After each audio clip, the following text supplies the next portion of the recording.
tonight on the PWA on Rogers TV. It's Ryan Swift taking on Ellie Habanero. Then Beautiful Bia defends her Elite Women's Championship against the dangerous Caitlin Diamond. And in our main event, it's the Modern Day Warriors taking on Jesse Jones and third generation star Mike Hart. Let's throw it down to Gentleman Jeff. Ladies and gentlemen, the following contest is a singles match scheduled for one fall with the 20th time. Introducing first, and the corner to my right, hailing from Wild Missing, Pennsylvania, weighing in at 183 pounds, Reckless Ryan.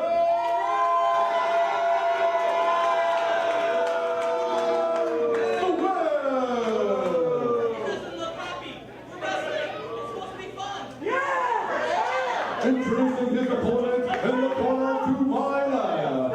He hails from Habanero, Cuba, and weighs in at 178 pounds. He loves wrestling.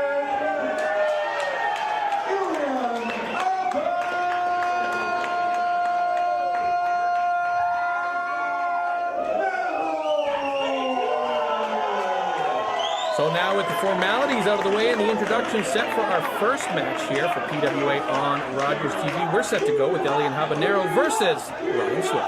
Ryan Swift, a 7-year veteran of the PWA, hails from Pennsylvania, as the ring announcer mentioned. He's going to go head-to-head with the very energetic Ellie Habanero. And Ellie Habanero, as you could tell there from that introduction, hailing from Cuba, very proud of his Cuban heritage, and usually gets the crowd right into it. An excellent opening match for us here on PWA on Rogers. We're definitely going to hear this crowd chanting his name here momentarily. Definitely a fan favorite, as he said, and he certainly doesn't hold anything back. So Ryan Swift and Habanero set to lock up. Here in the lockup, off the top, fake lockup by Elion, and immediately goes for a roll-up and nearly gets Swift with a quick 2 count, and Swift is not happy. One thing you're going to notice, he's only got 1 gear, does Elion, and it's the 5th gear. He's go all throughout the match. So Elion from behind, Swift trying to grab a leg, but Elion drops him down and rides Swift like a pony, and he's not going to have any of that. Swift, one of the more serious competitors here in the PWA. Oh, you just noticed by his demeanor right there, he doesn't know what's going on right now, whether to take Elion seriously. And he is definitely not impressed. You can see that by his reaction. And this crowd definitely not on his side, as it's very much an Elion pro crowd. So Elion having some fun, but gets a kick to the stomach and some chops for his work, and a forearm right to the chest by Swift as he's got Elion tied up on the ropes. Shot into the corner, head right into the turnbuckle. Elion stunned.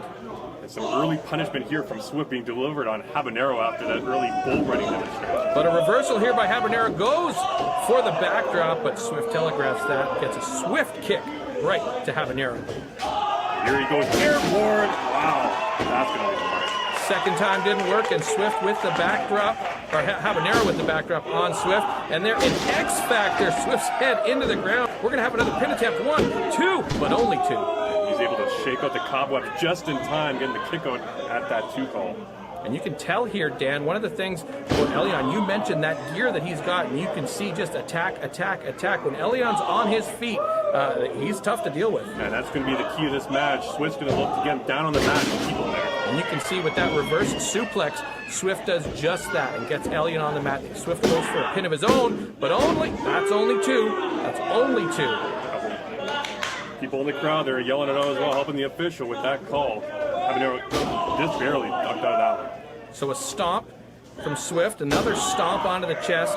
You got to think here, Dan, that Swift's game plan is now to keep Elion on the ground. Yeah, just giving him a lot of time to recover, though, just trying to appease the crowd. They're not on his side. I don't know why he's wasting his time. Yeah, he's a little. He's not as aggressive as Elion, as you mentioned. A little more deliberate, but a veteran. Knows what he's doing in there. He's working his way down. Doesn't try to win his matches quickly. But that forearm, and now an armbar as he throws Habanero into the opposite turnbuckle. Back to the turnbuckle. We're going to see something here, and it's a clothesline. And a knee to the midsection, snapmare over. What's going to happen? Just a hard kick in the back. Will we see another pin attempt? No. A knee to the throat and a knee down to the chest. This could be enough here. 1, 2, only 2 again. Just a series of absolute punishment. He's nicknamed Reckless for a reason. It's just throwing Habanero at will around the ring. And you saw that sequence from turnbuckle to turnbuckle, snapping over with a couple of knees to the chest, 5 or 6 moves in succession there. It's not one move that just punishes the other person and brings them down. It's an onslaught from Ryan Swift. Just look at Habanero here, just beating off the energy from the crowd, trying to get back to his feet as he does so. Punches to the midsection here. Swift stunned for a moment off the ropes. Big throw by Ryan Swift. Almost throws Habanero out of the ring, but he's down on his back again, and we're going to see another pin attempt. Hooks the leg. There's a count of 2. His back's going to be a little sore after the throws he's been taking. Just definitely hitting the bottom portion of his back right there. So now a chin lock here from Ryan Swift with the knees. Notice that there, that knee placed firmly in the back of Habanero, really wrenching that chin back. It's all textbook with Ryan Swift. He knows what he's doing out there. Can he take care of business though? Habanero trying to get the crowd on his side once again, and the crowd getting more vocal here at the Alpine Club, trying to get Ellie on some excitement, get him back up, and he is indeed back up to his feet with some elbows to the midsection, but a forearm to the back brings him to the ground again. See, Swift's focused to want to keep him low. He doesn't want to let him get back on his 2 feet. He slams him down hard there on the reversal. Huge snap suplex there. That might have been enough, but it's only 2 once again. And Ryan Swift appears to be getting frustrated here that Elian will not be pinned. He's doing everything that he basically in his arsenal, and he still can't find the answer of what to solve Habanero with. And you can see just from that look on Elian's face here, the pain that he is in from this punishment that Swift is dishing out to him. And you talked about that deliberate pace earlier, Dan. You can see that here. There's no rush from Ryan Swift, but he's not letting up on Elian at all. But a big punch to the head here. Elian shaking, and Ryan Swift shaking his fist there. A fist into the head, it kind of hurts both parties sometimes. A couple of punches to the stomach. Elian fighting back, stuns Swift for a moment. He's got him in the ropes. What are we going to see here? Another kick to the midsection. Elian, but a reversal by Swift. Elian into the ropes and a clothesline by Swift. It was a good series there to come back a little bit by Habanero, but Swift with the answer again. Only a 2 count once again, and the crowd getting into it here, reminding Ryan Swift that is only a 2 count. You can notice Habanero's not the biggest wrestler around, but boy, does he make it up for in spirit, just coming back every time. Succession of 4 elbows and another pin attempt, but once again, only 2. And Habanero just trying to find a will and a way to get up and finally take care of Swift here. Swift just seems hell-bent to keep him down on the mat. Big chop from Ryan Swift and a forearm to the side of the head of Elian. And look at the disrespect here, Dan. Wipes his boots, but Elian gives him a forearm of his own and stuns Swift, and that's what you get for disrespecting Mr. Cuban, Elian Habanero. But a kick back to the face by Swift. Unexpected back and forth here from these 2 wrestlers. Huge clothesline over the top by Elian to send Swift down to the floor and into the PWA crowd. You can see he's in obvious pain, but out of nowhere just delivers that boot and then sending Swift over the ropes. Does he have Swift on the ropes at this point? What's Elian going to do here? We know his high-flying techniques. He takes some risks outside the ring. Are we going to see something here? Oh, he's not going to do this, Dan. We've seen this before. Oh no, he's going to. It's the Cuban missile dropkick from the apron to the floor. And just exploded there. Both men are down, but what a kick there by Elian Habanero. The impact on Swift takes him down, but look at it. Was it worth it here? Elian is down as well, going from the apron to the floor. Such a risky move, that Cuban missile dropkick. It's an obvious pain again there, but he had to do something to take care of Swift. And now he's up on his 2 feet, trying to get some of this crowd behind him. And here's something I don't agree with, Dan. I mean, I know that Elian loves the crowd and the crowd loves Elian, but high-fiving the crowd there when you've got your opponent down, you've got to get him back in the ring and pin him. Yeah, he's got to get focused on what he's got to do here and take care of Swift. So can Elian capitalize on this? He's taking the momentum, a duck from a clothesline. Elian with a flying forearm. He's got Swift down, but Swift right back up. Spinning heel kick from Elian, but Swift keeps getting back on his feet. Drop kick from Elian. Swift in the corner now, might not be able to get back on his feet. You see him trying not to stay down to be pinned. How does Swift even know where he is at this point? Just wobbling around. What a DDT from Elian. Looked like Swift was going to go for a reverse suplex there, but Elian turns it around into a DDT. If only he can cover him here. Good night, Ryan Swift. That just might about do it here for Habanero. This has to be it. Oh, no. but no, Swift shockingly kicks out. I didn't think he was going to kick out of that DDT. What a huge DDT. Habanero's in total disbelief there. How did Swift kick out? So Habanero looking to capitalize on this. He's got Swift exactly where he wants him now. All the momentum on Cuba's side right now. But Swift with a reverse kick into the stomach off the ropes. What are we going to see here? Sunset flip into a power bomb. This has got to be it. 1, 2. Ellie kicks out as well. Unbelievable match, Dan. And it's Swift's turn to be in disbelief here as he's still looking at the official. Can't believe it was only a 2 count. 2 near falls back-to-back, 1 for each of our competitors. What great action here on the PWA on Rogers TV. Swift looking to capitalize from that last move into the corner. Elion with a sunset flip. Could this be it? 1, 2. No, Swift is out of it. What are we going to see here? He's got the legs tied up. What's he going for? Oh, it looks like he's going for a Boston Crab. If only he can get Elion over. He's got him over. Oh, but Elion keeps going, reverses it. What are we going to see? Can he get the crab on? No, Elion kicks out of it. Look at his eyes. Ryan Swift couldn't believe what just happened there. Finds himself on his backside, now on all fours. Both these guys just spent from a lengthy match here at the Alpine Club. Elion, what's he going for here? Oh, Swift's got him up. Might be going for a powerbomb into the corner, into the turnbuckle. That'll knock the wind out of your sails. So look at those red marks on Elion's chest. He's taking a beating here as he takes it a bit more now. Spinning elbow up and into the face of Elion. We might see a superplex here from Mr. Swift. Oh no, he's going to. Not much clearance there, but they're going for takeoff, I think. Elion fighting back here. Will he be able to get out of this superplex position? Swift? Will he get... And Elion reverses it. Swift is down on the ground here. Elion stays on the second rope. Is he going to come off that second rope? Time to return the favor. Huge spinning neck breaker into a pin. 1, 2, 3. And Elion Habanero with a huge victory over reckless Ryan Swift, immediately out of the ring and celebrating with the fans. Just when it seemed unlikely that Habanero would come up with the win, he definitely answers the critics and responds for his fans out in full force here tonight at the Alpine. Back and forth action here between Swift and Habanero in our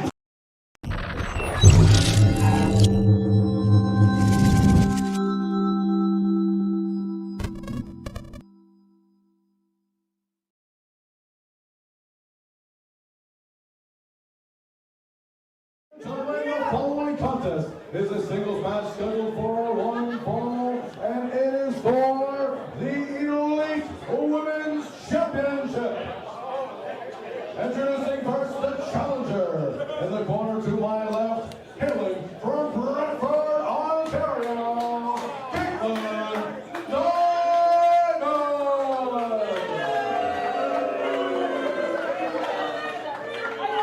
Introducing her opponent in the corner to my right, she hails from Niagara Falls, Ontario, and is the current reigning and defending PWA Elite Women's Champion, the beautiful Mia! So straight off our opening matchup here on the PWA and Rogers TV, we follow that up with a title match as we've got Caitlin Diamond and beautiful Mia challenging for the Elite Women's Championship here. And as you mentioned, Mia out of Niagara Falls defending that title, but she's going to have her hands full here with Caitlin Diamond. As you can see, she's brought her game face here tonight. Caitlin Diamond, no slouch in the ring, and what do we have here? Looks like Caitlin Diamond is ready to say something.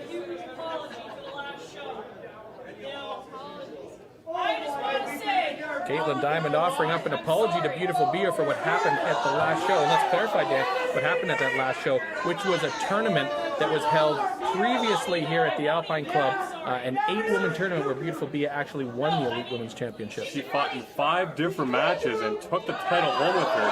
She tells you what kind of athlete that Bia is. So these two have some history, former friends, and now Caitlin Diamond looking to somewhat apologize. Is it sincere? The fans are having none of it. They're yelling for Bia not to accept the apology. But Caitlin Diamond looks like she's somewhat begging Bia to accept the apology, and it looks like Bia's not going to accept it, opening this match with a drop kick here and follows it up with a quick clothesline, telling Caitlin Diamond to get up, and Diamond getting up time after time and gets a spinning heel kick in the face. 1, 2, and a kick out. I don't think that was the kind of response and answer that Diamond was looking for. A little hard, I think. Neck breaker there from beautiful Bia, and if she was wondering if Bia would accept her apology, I think the answer is a resounding no, as Bia heads up to the top rope early in this match, but Diamond kicks the referee into the ropes, which knocks Bia down and stuns her for a moment. Diamond grabs the hair and Bia down to the mat. And you know, with the long locks there on Bia, could be a detriment here too, as we got the pin there, only a 2 count though. Quick 2 count. Caitlin Diamond disagreeing, feels that should have been a 3, and with a big impact from that top rope there, that'll take the wind right out of Bia there, and you can stun. Sometimes wrestlers come up with a quick victory on a move like that. Absolutely do. Now we see Bia on the ropes, nearly being choked out there. Knee on the throat. She's got a count of 5 to break. That breaks at a count of 4, so she doesn't get disqualified. Caitlin Diamond going for the suplex here. Bia over suplex, leg into the rope. That can hit you in two places, the back and the legs, but a quick 2 count there by Diamond as Bia kicks out. And you see the resiliency of beautiful Bia, why she's the elite women's champion here in the PWA. Taking a lot of punishment, but she comes right back here with a hard kick to the midsection. Missed kick there as we're going to have a pin. 1, 2, and again, Bia kicking out on the reversal. Roll up attempt, no good. Clothesline from Caitlin Diamond. A little bit of celebratory cheering there for herself before a 1 count. No, a 2 count there.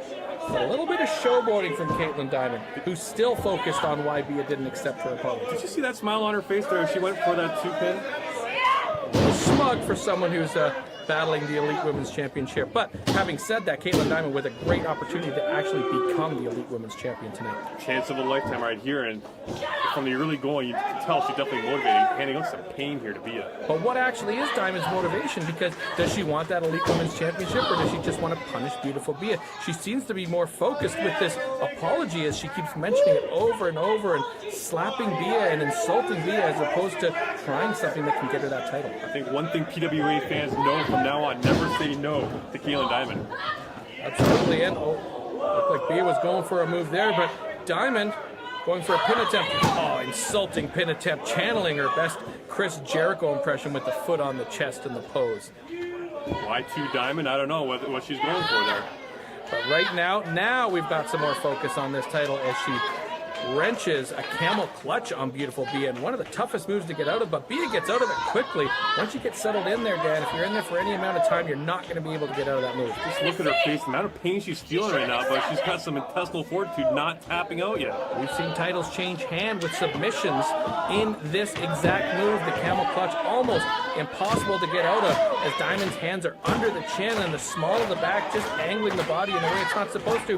But Bia with a chin breaker there and a code breaker. Now Bia channeling Chris Jericho there. What are we going to see as she steps over her opponent, drags her into position? Looks like she's going to the top rope, but not before getting the fans into this action here. They're getting loud. They want to see something special here. Bia on the top rope here. What are we going to see? It's the Bia splash onto Diamond. 1, 2, 3. Bia retains her Elite Women's Championship here on Rogers TV. More action coming up here on Rogers. We've got our main event coming up right after this. Bia pinfall at 4 minutes and 20 seconds, and still PWA Elite Women's Champion, the beautiful Bia.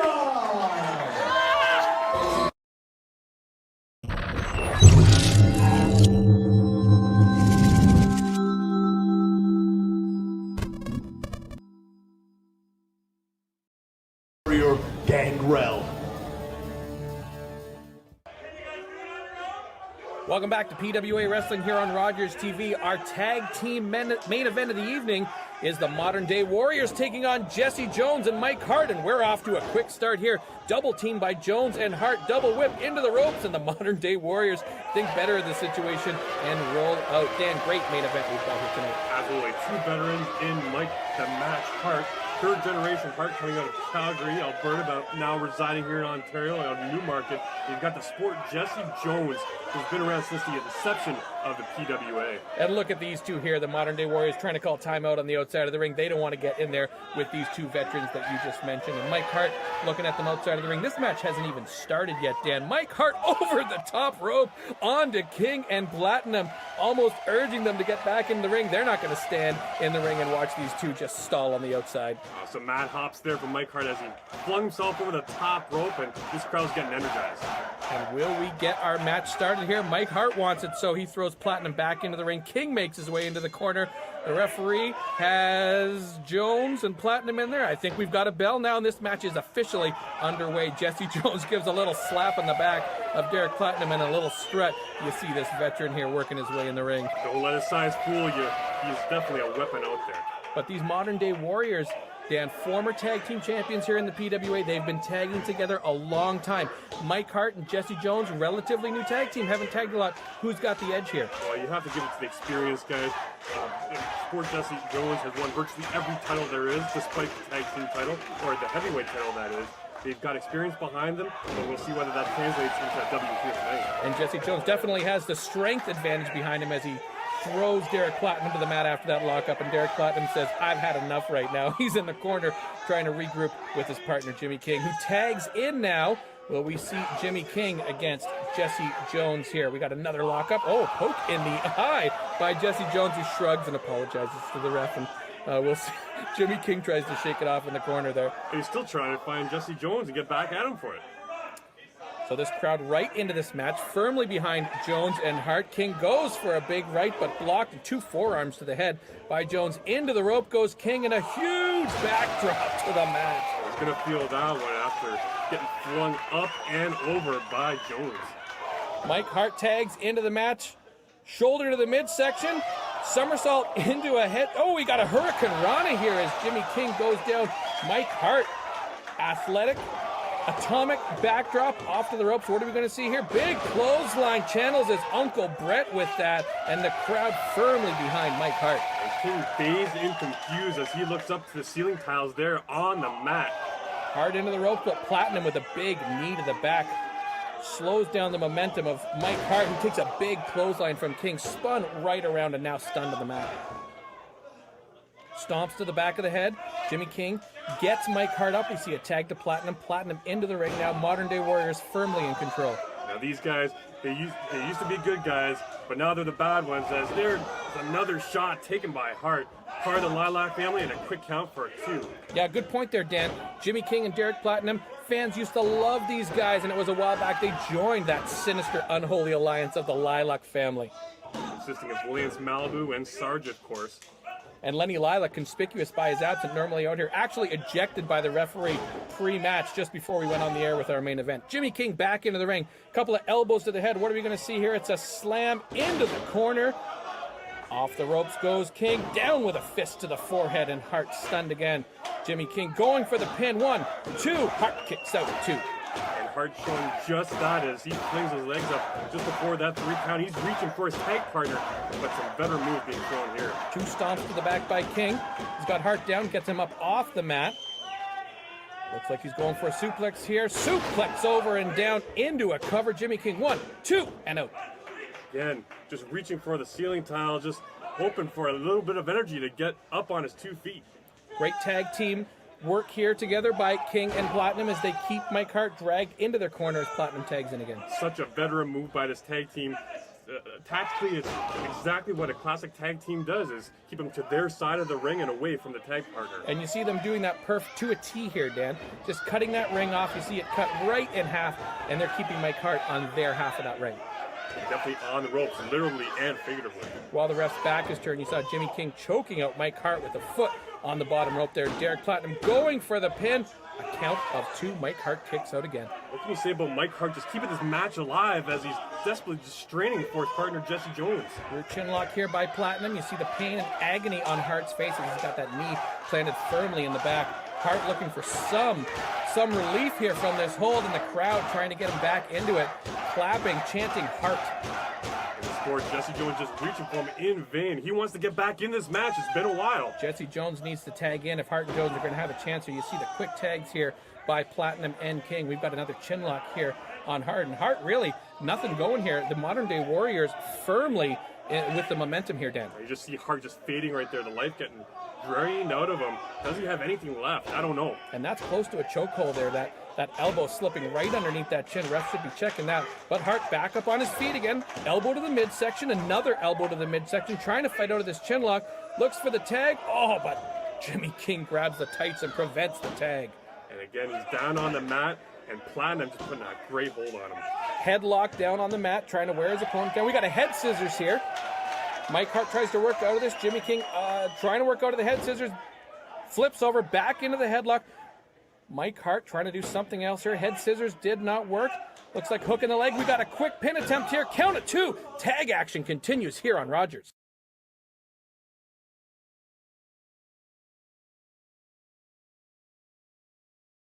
Match going. Another quick tag by the modern day Warriors, and you see, as you talked about before our breakdown, cutting this ring in half as we see a double suplex here on Mike Hart, cutting that ring in half. Quick tags, quick fresh teammates in there, and Jesse Jones waiting on the outside for the tag for Mike Hart. Yeah, he's just looking for answers at this point. So is Mike Hart. He doesn't know what to do to get around these guys. Looks like an upcoming double team here. King and Platinum waiting for Mike Hart to get up. And what are we going to see here? King and Platinum go for the double clothesline, but clothesline each other as Hart rolls out of the way. This could be Hart's opportunity. Got a little greedy and they paid the price for it. And the fans chanting Hart, Hart, Hart, hoping that Mike Hart can make the tag to Jesse Jones. Jimmy King rolls out of the ring to recover. Derek Platinum still down. This is Hart's chance. Jones reaching out for the tag. Hart up. And makes the tag. Derek Platinum takes a forearm from Jones. Another forearm from Jones. Third forearm, and Platinum out of the ring. Jimmy King now in the ring with Jones. And they call him the second dirtiest player in the game, but he's fired up here. King into the corner, takes a big splash from Jones. Down on the mat goes King. And another tag to Mike Hart. Looks like Mike Hart might be going airborne here. He goes up and over onto the second rope. Channeling Uncle Brett again with the big fist to the head. And he wants some more here. He's seeking a little revenge. What are we going to see here, Dan? Jesse Jones. Oh, could this be what I think it is? It is. It's the heart attack. Oh. This has to be it. Mike Hart with the cover. 1, 2, and 3. Hart and Jones with a victory over the modern day Warriors. Derek King, Derek Platinum, and Jimmy King. What exciting action here, Dan. This is Gangrel, the Vampire Warrior, and I'm looking to do a little fanging and banging to become the PWA Ontario champion. Welcome back to PWA on Rogers, and you see some pointed comments from Gangrel as he gets set to take on Eric Kearney for the Ontario Championship in our main event. Let's go down to our ring introductions for this match. Introducing first, hailing from Las Vegas, Nevada, weighing in at 215 pounds, Lilac family member, Mr. Jimmy King!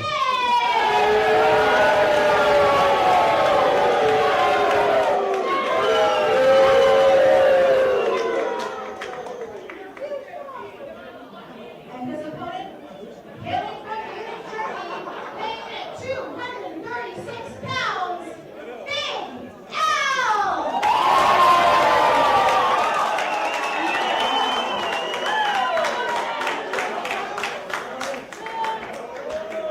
So the hometown star, Big Al, gets set to take on Jimmy King here. And Dan, these two are very familiar with each other. Oh, they absolutely hate each other. And who doesn't hate the Lilac family? And I really wouldn't put it past them. Maybe have some confrontation here with the extended members of that group. Yeah, you know, the dastardly Lilac family, led, of course, by Lenny Lilac. Jimmy King with his partner, Derek Platinum, along with Sarge and and Lance Malibu, the 4 members of the Lilac family, very familiar, pestering Big Al for the good part of the past year.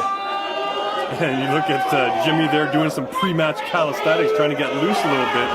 And Big Al not so impressed. And you see that look on Big Al's face when he steps between those ropes. He's all business, and he's got no patience for the Lilac family. A quick lock up here. Jimmy King and Big Al test his strength, and Jimmy King, while powerful in his own right, very few will win a test of strength with Big Al. I just see the cockiness right there, kissing his biceps. Big Al just wants to get down to work here and take care of business.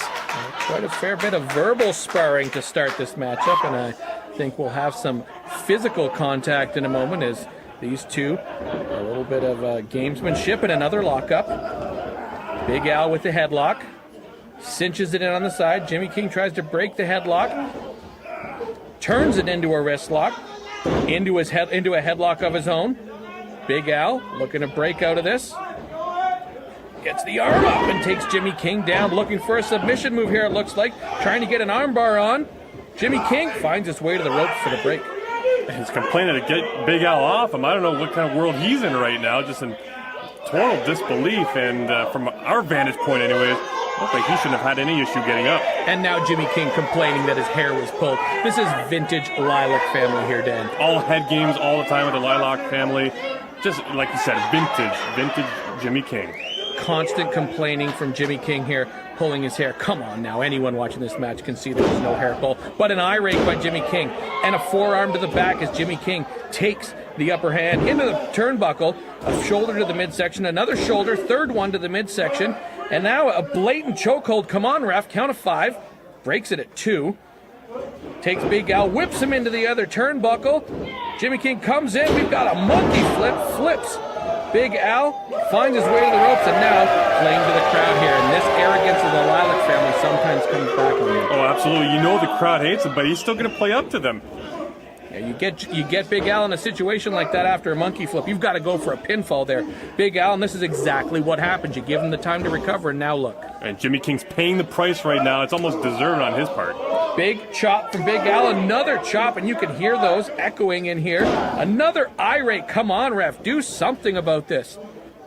Jimmy King gets him back into the corner. More shoulders to the midsection. 1 and 2. Looks for another flip. Is he going for that monkey flip again in here? Looks like, yes, he is. Monkey flip again. No!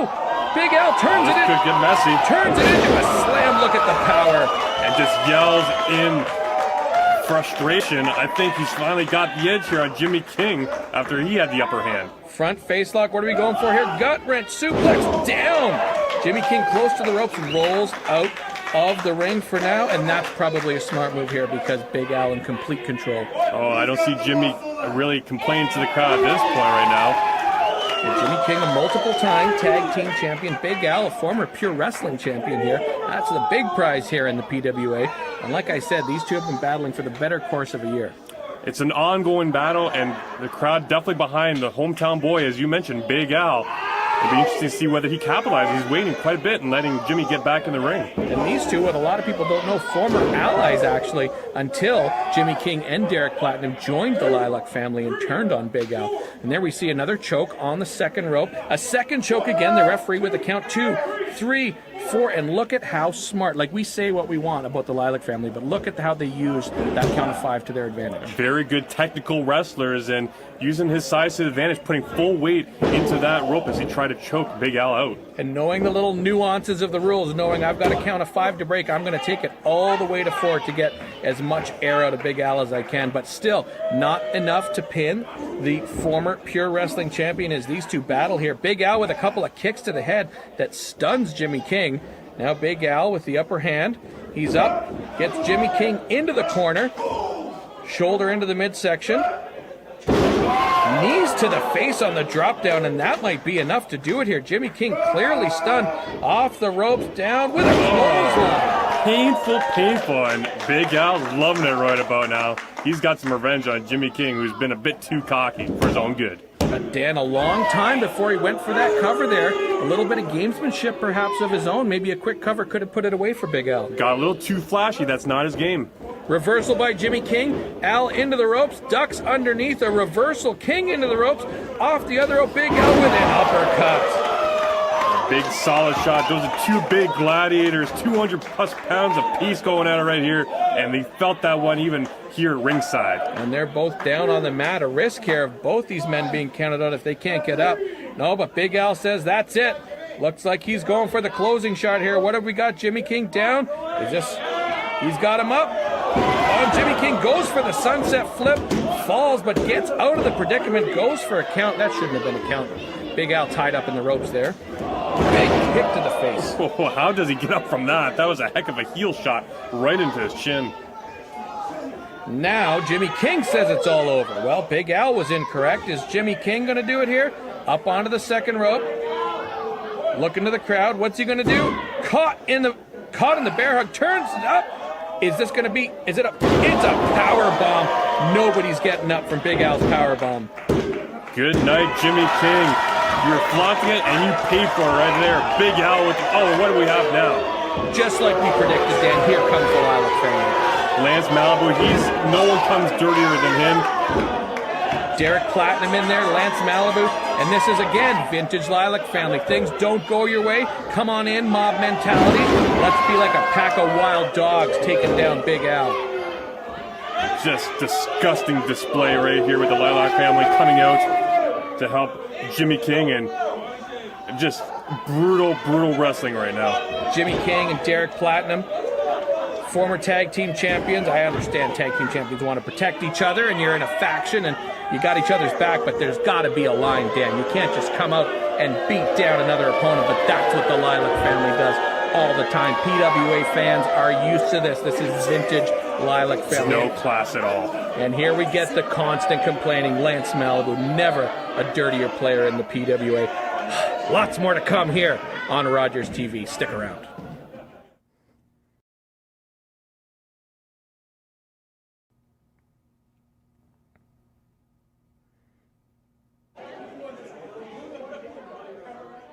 Ladies and gentlemen, the following contest is set for one fall in a 30-minute and is for PWA Ontario Championship. The PWA Ontario Championship by Old School Eddie and James.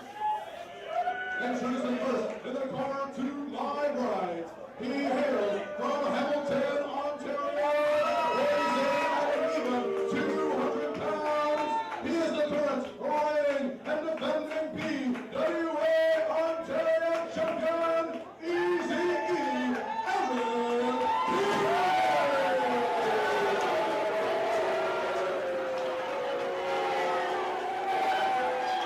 Introducing the challenger in the corner to my left. He hails from Santa Cruz, California, weighing in at 265 pounds. Ladies and gentlemen, give it up for former WWE superstar, the Vampire Warrior, Going Guru!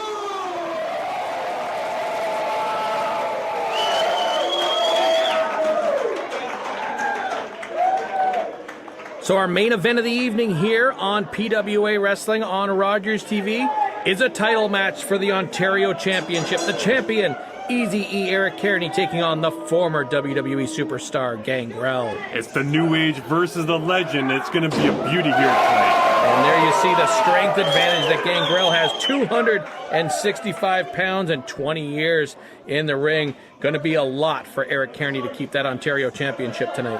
Eric Kearney's up for the task, though. He's proven to be such a good technical wrestler. Arguably the most athletic wrestler in the PWA, maybe with all due respect to Ryan Swift, but you know, one of the maybe underappreciated talents here in the PWA as he rolls out of the ring. A crafty veteran, been around for a few years, knows to try and regain his composure out there. A little out of sorts, obviously never having faced Gangrel before. Knows exactly what to do, steps away, gathers himself, and now he's rewarded a bit.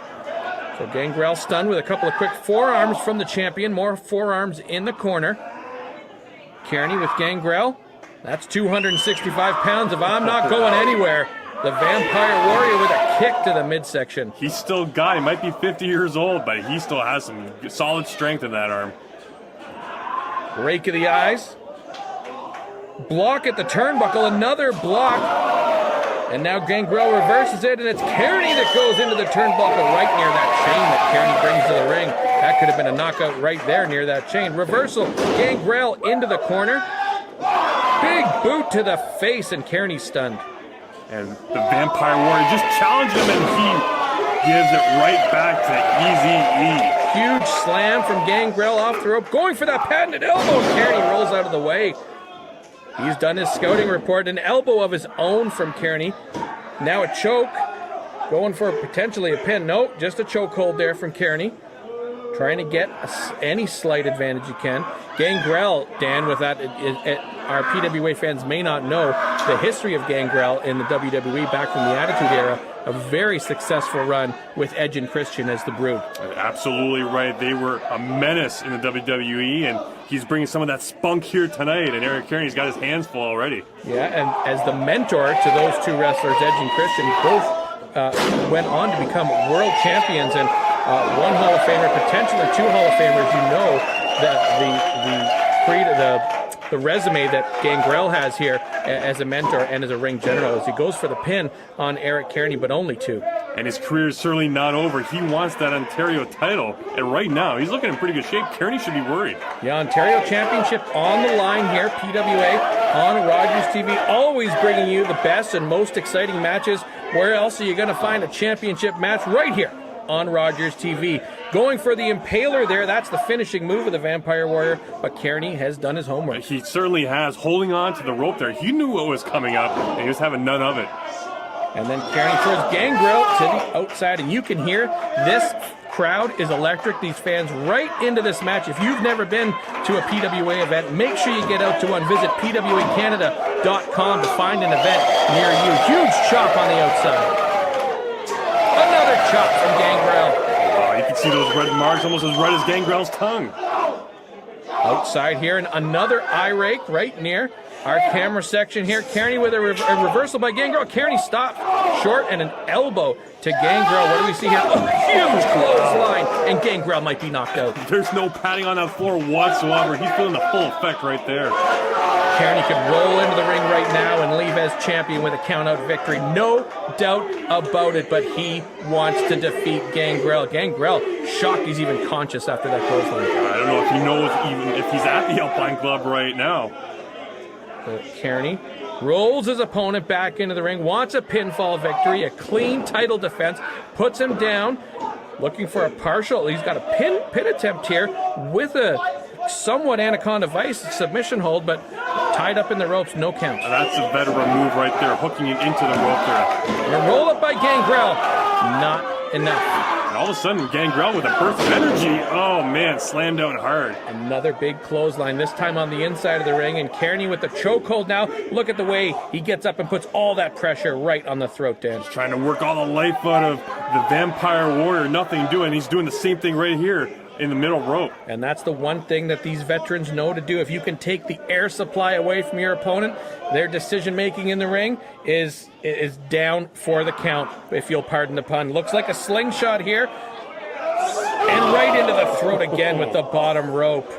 Kearney having his way with the legend. And you look at Gangrel's eyes, he's just wondering, who is this kid? I've never seen him before. Well, welcome to the Easy E Eric Kearney show. And he is the Ontario champion for a reason. Held that title for a while here, only a 2 count on Gangrel. Gangrel looking at the fans trying to work on the legend, giving him some support here. Chance breaking out sporadically for Gangrel, but as Kearney continues to work on the legend, it looks like he's going to maintain the upper hand here. Into the corner, a forearm to the side of the head. Looks like we're going to have a whip into the turnbuckle this time. Out and into the turnbuckle goes Gangrel. Kearney goes in. That's a clothesline. And a step up enziguri off the second rope. Look at the athleticism of Kearney here. Going for a suplex, some sort of throw here, but Gangrel's tied up in the ropes, fighting out of it. And Gangrel just biding his time. He's making Kearney work. Oh, a full face slam right into the mat. Drop toe hold into an armbar submission. This is a label lock here as he's looking for a submission hold, maybe too close to the ropes. Can he make it, though? He's got to just stretch a little bit further. I'll tell you, in all the times I've seen Gangrel wrestle over the year, I've never seen him tap out, and especially he's close to the ropes. He's trying to find his way to the ropes, but Kearney cinching that lock in. Gangrel, lunge, he's got it. Gangrel finds the ropes. He's going to have to break the hold. And Eric Kearney just doesn't want to let go. How frustrating is that? He had him down and out, and from somewhere, somehow Gangrel reaches out for that rope. And Eric Kearney says, I'm so tired of this guy. Disrespect for a legend in the ring. Disrespect for your opponent. The Ontario champion still with the upper hand here. But Gangrel, you never know what he's got in that vampire pocket. He's got a huge arsenal. Eric Carney's got to be careful here. And the one thing about Gangrel is he's always had that ability to find a spot for that impaler out of nowhere. That raised up DDT that goes down, nobody gets up from the impaler. It's been deadly for the past 20 years. Look at the fire in his eyes. Something's building right here. We saw how close he was to getting it on before. Eric Carney with a drop kick right on the chin of Gangrel. And does Kearney have enough? He's worn down.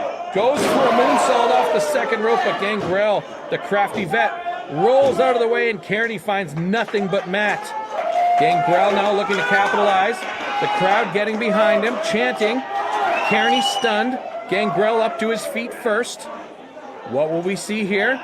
Kearney takes a shot, takes another shot. Gangrel with a third, a fourth now. And a bellow from the Vampire Warrior. Kearney into the ropes, off. Goes for a clothesline, ducks underneath. A huge power slam. 1, 2, only 2. We almost had a new champion, Dan. Kearney's not going to let that belt go so easily. And just barely gets the shoulder up. Gangrel's got some more to come, though. And you see the way Gangrel feeds off the energy of the crowd, and they are solidly behind him. The crowd wants a new champion tonight, and they may get it. Gangrel firmly in control of the Ontario champion, follows him in with a clothesline and a running bulldog. Kearney may be down for the count here. He's really starting to punish Kearney now, and it's game over, maybe. He just called for the Impaler, Dan. This could be it. He looked right in our camera and said Impaler. Oh, it's time for the show to happen now. If he hits this Impaler, we've got a new Ontario champion right here on Rogers TV, but there's still work to do with Eric Kearney. He's stunned, he's up, goes for the Impaler.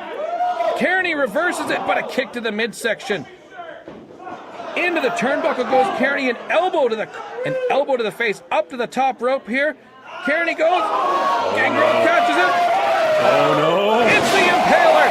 He's down. Dan, we're gonna have a new champion. Oh my goodness! 2, 3. We've got a new Ontario champion. And the legend lives on. He's dominated the WWE. He's come into the PWA house, and he's got the Ontario strap. And there he has it. Presented with the Ontario Championship, your new Ontario champion, Gangrel. For Dan Polishchuk, I'm Sean.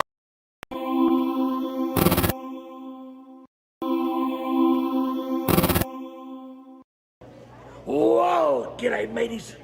Bushwhacker Luke here. You're watching PWA on Rogers TV. See you there. Yay!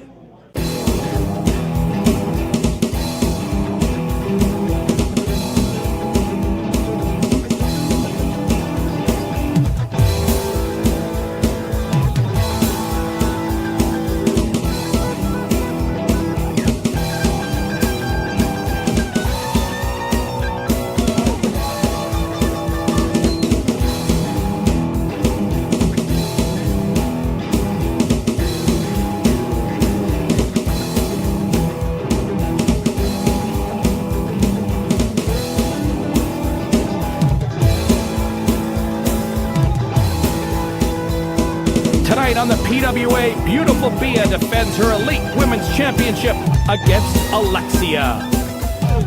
Lance Malibu takes on Reckless Ryan Swift for the Ontario Championship. And Ruffy Silverstein defends against Big Al in our main event. The 1-hour special starts right now.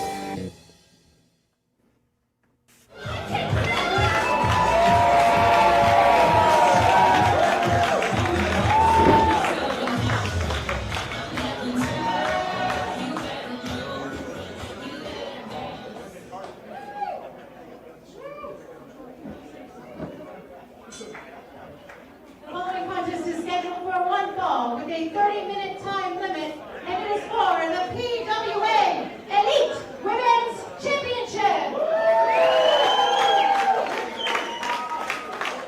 Introducing first, the challenger, hailing from Toronto, Ontario, Alexia!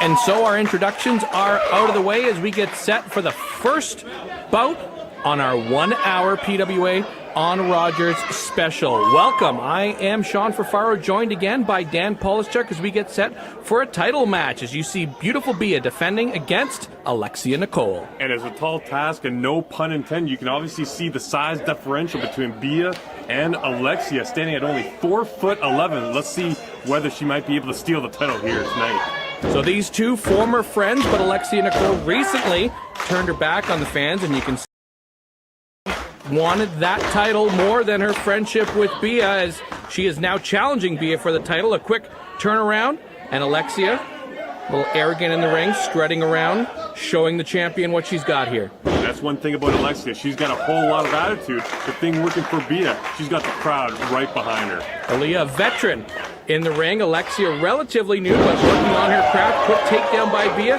Lifts Alexia up just to put her down again. And Bia saying, well, I got you in this here. And a deep arm drag. Alexia down, back up again. Bia with another arm drag down. And credit Alexia. 4 shots in a row. She's right back up at it. Quick drop kick into the turnbuckle. Bia with a splash and throws Alexia to the canvas here. Bia in control early, showing why she is the elite women's champion here in PWA. With a kick to the midsection, another kick to the midsection, a kick for the head. Alexia ducks and a hair pull down. And finally, some offense from Alexia. She's getting beaten down pretty good here in the early going. And you can see referee old school Eddington James in there, advising Alexia to watch the hair. Kicks in the corner. Alexia with that foot planted firmly in the throat of Bia. She's got a 5 count to break, uses it to her full advantage. Alexia picks Bia up out of the corner, looks for a neck breaker. Alexia goes for the pin. The count is only 1. The champ kicks out. And the champ looked a little stunned after that one, and she's pinned again, and a 2 count there. So Alexia, eyes on the prize here, looking for the title. 2 early pin attempts here after a flurry of offense. Alexia standing on the hair and pulling Bia, wrenching on that hair. And a kick to the midsection. While not technically a pull of the hair, still not legal, and she's being advised using again that 5 count down. And that's one thing she doesn't have. She's got a lack of respect. Just the way she's talking to old school, she's got to check herself or she might get in some trouble here. And you saw it. Oh, looks like a bit of a face breaker there as she drops to her knees, the head right under the chin of beautiful Bia. Oh, and now, look, this is the attitude you talked about, Dan. Posing for the camera, asking Bia to smile for the camera as she chokes her on the rope. And just totally disrespectful to her opponent. No wonder the crowd absolutely despises Alexia right now. Yeah, and you could see the way she was interacting with the crowds, and now is just exactly what you talked about. Questioning old school again. That's the 2nd time in as many minutes. She's got to stop doing this stuff and focus on the match. Yeah, if you've got your eyes on the prize on that elite women's championship, you've got to focus on your opponent, not the official. As Bia reverses it into the corner, but Alexia takes Bia down and smashes the head into the middle turnbuckle. Alexia in control here. This could be it. The count's 2, only 2. And again, just kind of a shocking result there. Another headshot. Surprised Bia got up from that one. That was right into the turnbuckle. So Alexia slowing the pace down here, front face lock, trying to work the opponent here, take the oxygen away. And she sucked the life right out of this crowd now too. That was behind Bia seconds ago. Yeah, the fans here in the PWA just love beautiful Bia, and they're usually behind her with chants and support. Oh, Bia goes down again with another hair pull and another cover. 1, 2, only 2. Alexia firmly in control of this matchup here, and Dan, I gotta say, the Elite Women's Championship might be in jeopardy here. It could very well be the case, and she's doing a really good thing right now, just keeping Bia on the mat, not letting her get up on her feet where she can do some magical things. Beautiful Bia, the Elite Women's Champion for a number of months, won that title in a tournament right here in Kitchener at the Alpine Club, where we are this evening. Incredible number of challengers over the past few months, but, you know, I haven't seen Bia struggle the way I have with Alexia tonight. Definitely proven to be a tough challenger, and if she's able to pull out a win, she could be well worth the title. Couple of elbows to the midsection gets Bia back with a bit of offense, but Alexia goes back to the hair and takes Bia down. And now both Alexia and Bia down, trying to recover on the mat. This match taking a lot out of both competitors. Bia looks right out. I don't know if she's going to get up from this one. Yeah, if Alexia can get over and go for a pin, we may have a new champion here at the Alpine Club. So the referee counting both competitors down. Looks like they're up now. Bia up first with a forearm to the head of Alexia. Another forearm, a third forearm, a fourth, a fifth. And then into the ropes goes Alexia, off the ropes, and a clothesline from the champion. Alexia right back up again, and another chop brings Alexia down. A spinning heel kick, down goes Alexia. Bia goes for the cover, 1, 2, only 2. And Alexia right at the brink. Finally, Bia had a response, and it was an ugly looking one. But Alexia finds the intestinal fortitude to come right back. Bia getting the crowd into it, kicks to the midsection, another kick misses, but the heel kick connects, and another cover here, 1, 2, this might be it, it's not, only 2, and Bia getting very frustrated down. How did she not stay down after that shot? Kick to the head? I know I wouldn't be getting up. We haven't seen Bia this frustrated in a match, and Alexia's really doing her part to challenge the champion here. A kick to the midsection, Alexia off the ropes, misses, a kick. Look at the strength of Bia right here. Samoan drop. And Bia has her in position. She might be going for that Bia splash. We've seen that splash here on Rogers, PWA on Rogers TV here before. Bia to the top rope. Looks off for landing. The Bia splash misses, but Alexia lifts the knees. Landed awkwardly. Might have hurt Alexia's knee on that landing. And she got it right in the midsection. Did Bia too. So both are down. Who's going to get up first here? I don't know. Normally you see those knees come up. It's the person on offense that gets the worst of it, but it looks like Alexia might have injured that knee, and she's struggling in the corner here. The referee should check on that. So Bia gets Alexia up, and she drops down. Yeah, there's definitely something wrong with that knee. As Eddington James checking on it, we might see this match called here. You know what? I wouldn't put anything past Alexia, though. She might be just playing this up a little bit. Yeah, she's putting it on right now. If she is, she's got everybody fooled. Bia even looks a bit concerned here as everybody checks out Alexia's knee. Even Old School's looking. I think he's a little confused. Oh, a quick hair pull in a small package. 1, 2, 3. You're right, Dan. There's nothing wrong with that knee. We've got a new champion. Unbelievable. Alexia out of nowhere. What a sell job. Bia absolutely shocked, as is everyone in this arena except for Alexia Nicole, your new Elite Women's Champion. Look at that smug look on her face, but that's the look of a champion here tonight as she's stolen that Elite Women's Championship. And now Alexia demanding the belt and demanding the referee come out and raise her hand. I suppose that's her right as the new champion, and there she is, your new Elite Women's Champion, and Bia sits in the ring in absolute shock. Total disbelief. She's heartbroken right now, and I think she absolutely hates the sight of that belt in the hands of Alexia. Alexia primps for the crowd, shows off the belt to our cameras, while the former champion still sits in the ring in utter shock. And now, what's Alexia going back into the ring for? Is this just a taunt Bia now? This is classic Alexia. She's going to rub the salt in the wound right here and stoke the fire a bit more. Well, you can see Bia's upset, but it's too little too late. We have a new champion. More coming on PWA.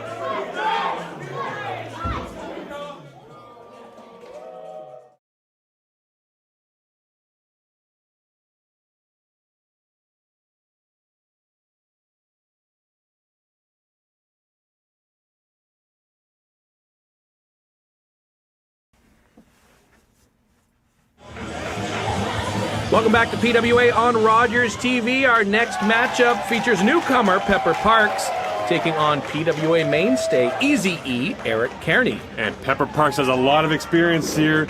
Oh, huge start to the match. Kearney right after the introductions kicks Parks in the face. Welcome to PWA Pepper Parks as he rolls out of the ring to gain his composure. Doesn't even have his ring gear off. And Kearney outside immediately attacking the newcomer. Like I was saying, a lot of experience, but a rookie mistake right there from the newcomer, Parks. So Parks with a size advantage here, but Kearney alongside the always devious Crystal Banks at his side.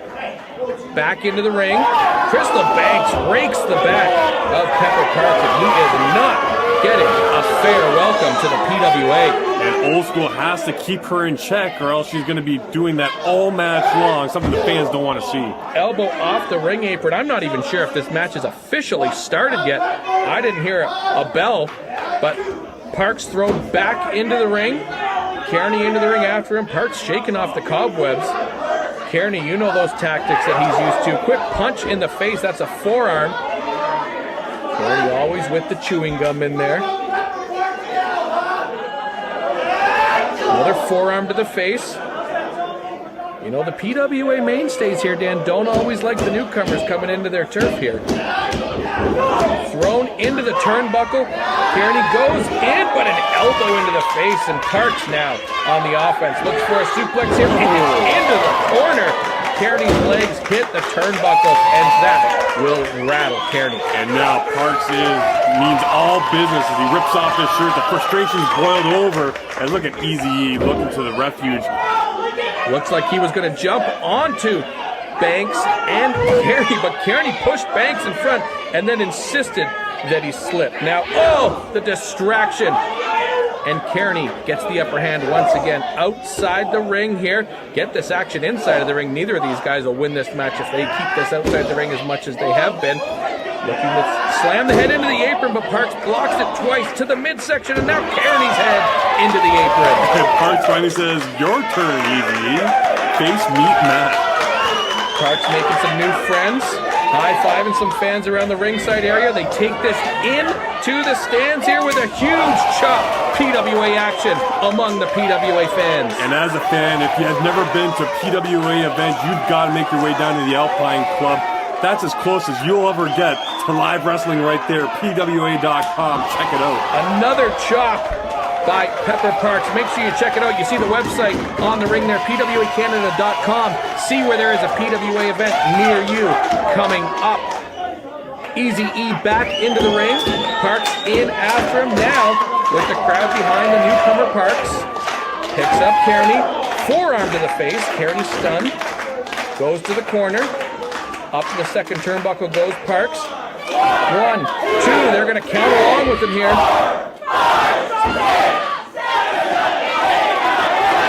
And a quick flurry at the end. Crystal Banks not enjoying seeing her charge take a beating from Pepper Parks. Smooth operator, that Pepper Parks. The Patrick Swayze of wrestling is what they call him out of Buffalo. And he's proven it right here. That is actually his nickname. That is not something that we came up here with on PWA. The Patrick Swayze of wrestling. Parks off the rope, but Banks getting involved once again, grabbing the ankle. And Kearney up with a drop kick to the face. And while PWA fans, Dan, may not be familiar with Pepper Parks, he has recently just signed a contract with TNA Wrestling. Also, last year in Pro Wrestling Illustrated's list of the top 500 wrestlers in the world, Pepper Parks ranked number 232. Very accomplished wrestler. He's not one to be underestimated here. Eazy-E's never faced off against him, and he can't afford to take him lightly. But no matter how experienced you are, sometimes 2 against 1 is too much, as Crystal Banks keeps getting involved on the outside, choking out Parks on that middle rope. Giving Kearney the advantage again. Going for a suplex here.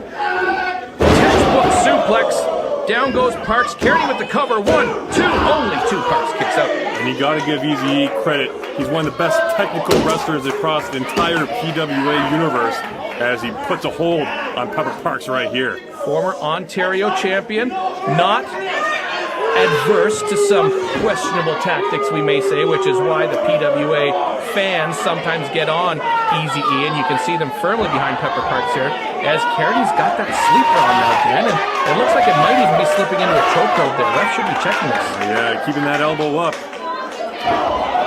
Parks out of it with almost out of it. 2 elbows to the midsection. Kearney releases the sleeper, and now forearm to the back, and Kearney stunned, and another huge chop from Parks. Look at Eazy-E's chest right there, just solid red after those slaps.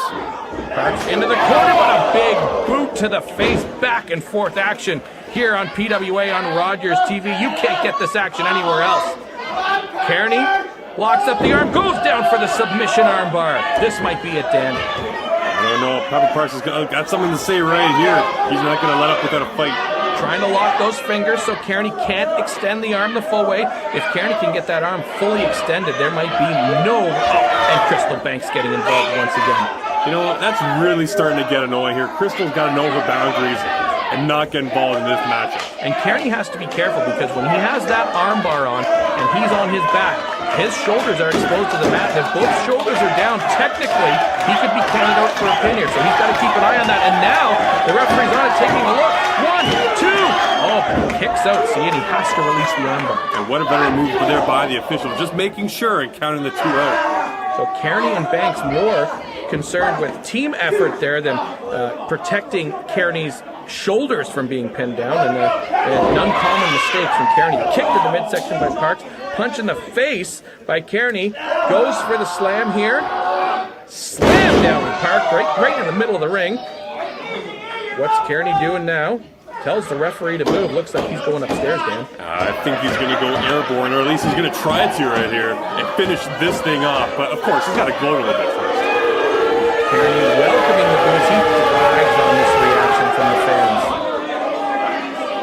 Maybe fuel to the fire. Maybe wasting a little too much time here. Yes, he does, but no, he anticipated it. Catches the foot of Parks. Down goes the foot. Up comes the other one right into the head. And Kearney is stunned. Can Parks capitalize? He's calling for some support here from the fan base here at the Alpine Club. He's getting fired up.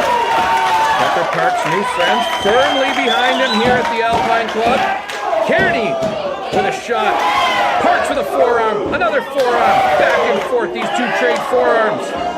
Shot for shot. Here they go. Who will get the upper hand here? Parks with another one.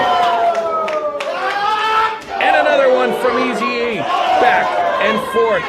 And then Kearney ends it with a kick to the midsection. Off the ropes. Into the ropes on the other side. Huge power slam from Parks.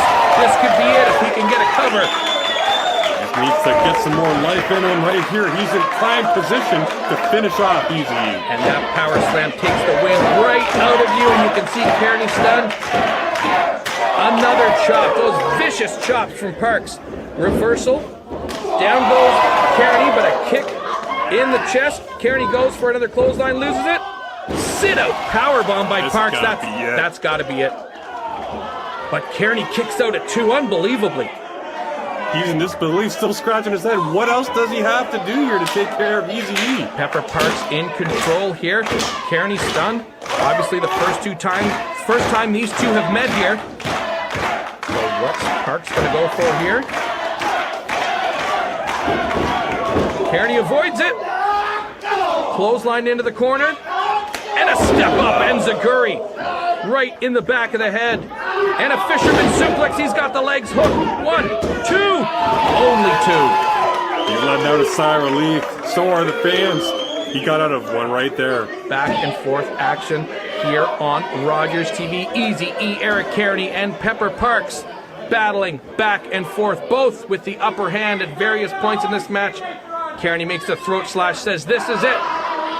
What's he going for here? Parks slips out of it. Off the ropes, goes for a roll-up. 1, 2. Kearney kicks out of it into the ropes. Another kick from Kearney. Goes for another suplex. Inside cradle. 1, 2. Kicks out. Pinfalls everywhere in this match. Another kick from Parks and a backstabber. Oh, there's no way he's going to get up from this. What have we got here? Oh, what's this, Dan? Looks like a reverse suplex. Into a powerbomb. Good night. Hooks the leg. What's going on? What happened there? He must have got the shoulder up. No count to 3. Crystal Banks up on the apron now, distracting the referee. Not sure exactly what happened there. This is pure deception right now by Crystal, and yeah, Parks has got to be careful here because it's pure distraction tactic. And Easy E, as you can see, getting up now. Yeah, he can't have his focus shift to the apron now when he's got his opponent in the ring. Kearney goes for from behind a cheap shot and almost hits Crystal Banks. Super kick to the face of Kearney. He might be out cold. And now it looks like Crystal's going to be held hostage here. He's having a good old time. Well, right now, Pepper Parks looks like he's more into getting some revenge on Crystal Banks and winning this matchup as he takes the manager into the ring. And what's that? Kearney's got one of the tools from the ring crew underneath. He's got to be careful. Oh, and easy, or old school, I should say, stepping in just at the right moment. Crystal Banks with a low blow from behind. Her tactics, no, and that devious Crystal Banks. What do we got here? It's a roll-up. 1, 2, 3, and give Crystal Banks an assist on that one, Dan. Easy E with the victory. Unbelievable. Just has no end, like you said. And to her ruthlessness, as she really helped Easy E escape with the victory right there. A match he had no reason to win. Pepper Parks with an incredible PWA debut here on Rogers TV, but sometimes 2 against 1 is just too much to deal with. Pepper Parks goes down at the hands of Easy E, Eric Carrion. We'll be back with more on Rogers.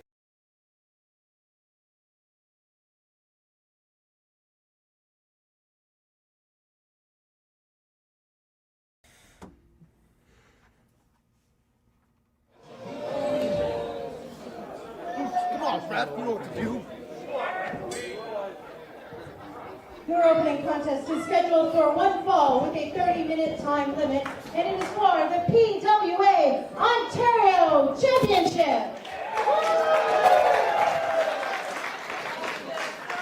Introducing first, from Port Colborne, Ontario, weighing in at 185 pounds, he is the current reigning and defending PWA Ontario Champion, Reckless Ryan!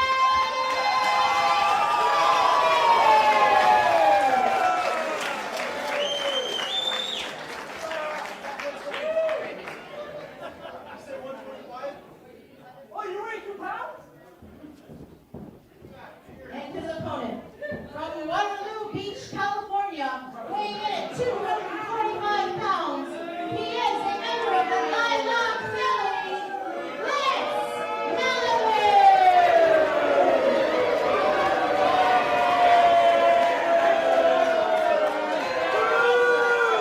And here we go with our second of 3 title matches here on our 1-hour extravaganza, PWA Wrestling on Rogers TV. Sean Fafaro alongside Dan Polischuk as Reckless Ryan Swift defends his Ontario Championship against Lance Malibu. Yeah, and the second title match we have here in tonight's special is going to be a good one.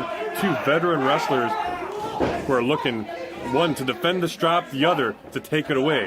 And Lance Malibu, with championship experience, a former Pure Violence champion, held that belt for a long time here in the PWA before losing it recently to Hardcore Hick.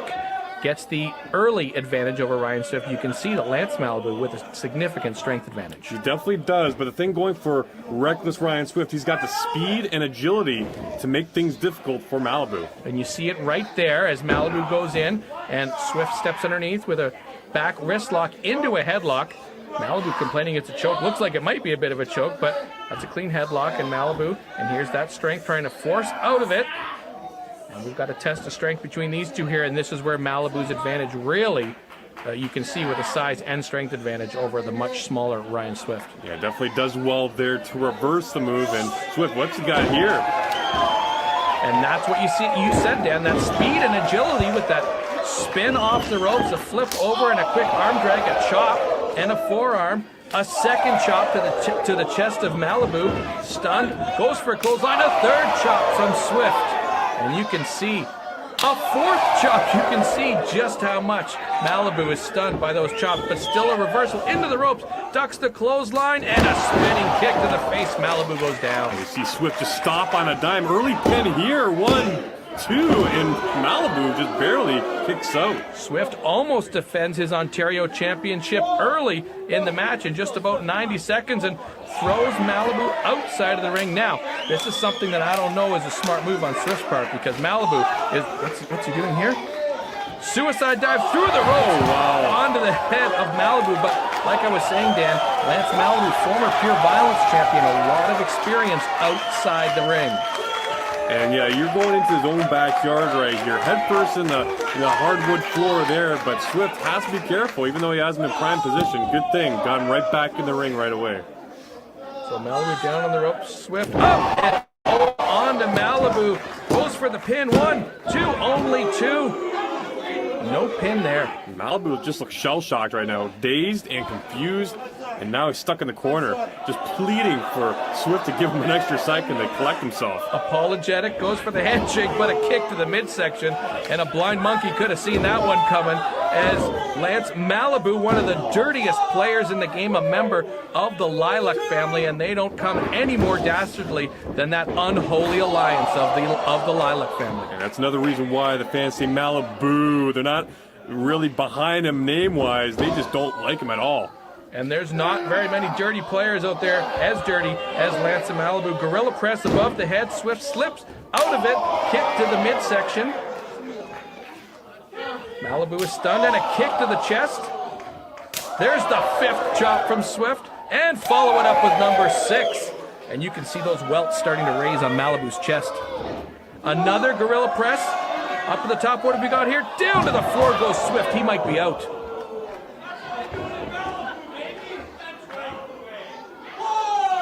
Hey, where'd he go?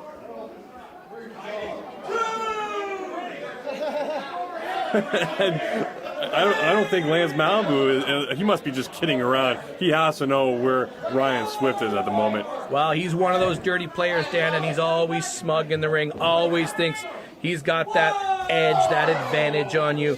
Just very disrespectful to his opponents, and the only one I would put in the PWA any dirtier than Lance Malibu would be his manager, Lenny Lilac, conspicuous by his absence in this match. So Malibu goes for a pin.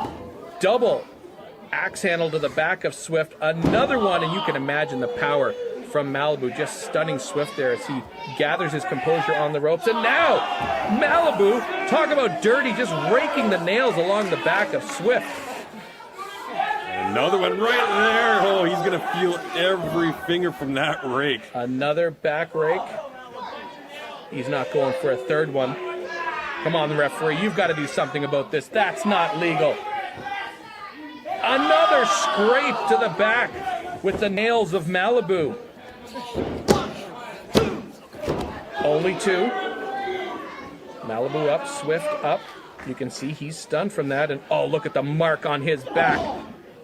Ryan Swift back bleeding from those scrapes from Lance Malibu. He clearly didn't trim those nails this week. He's used it to his advantage with those 3 straight scrapes. Going for it. What's he going for here? Looks like it might be a DDT. Nope. Knees to the midsection. And that cavern in the back of Ryan Swift. We talked about devious, dirty, but absolutely malicious and vicious Lance Malibu scraping Ryan Swift. And I don't know if he's going to be able to continue here. Knee, elbow to the midsection rather, and Malibu stunned for a moment. Dives through the ropes and down to the floor again, and Swift might have a chance to gather some composure. And that's what makes Reckless Ryan Swift so good. He's excellent, really, in tight quarters like that. And you saw right there, forcing Malibu to jump out of the ring. And there you see our excellent camera crew getting right in the middle of this, getting a shot of Ryan Swift's back for you. But, you know, with all these suicide dives in action out there, we got to keep our guys out of harm's way. Stay out of the way, Ryan. What's he got here? Reversal. Right. Oh, nice move by Swift. And into what do we got here? Head scissors down to the ground goes Malibu, and these two might run the risk of being counted out, but Swift back into the ring. And this is a good move, looking maybe for the count out here. Ryan Swift, the fighting champion. He'll take a win by count out, but he's not looking for it. He's looking for Malibu to get up. That count still going by the referee. What are we going to see here by Swift? It'd be smarter for Malibu to stay down. Well, I don't think he's all there right now. He's definitely not going to be. Oh my God, what a reversal. Catches him.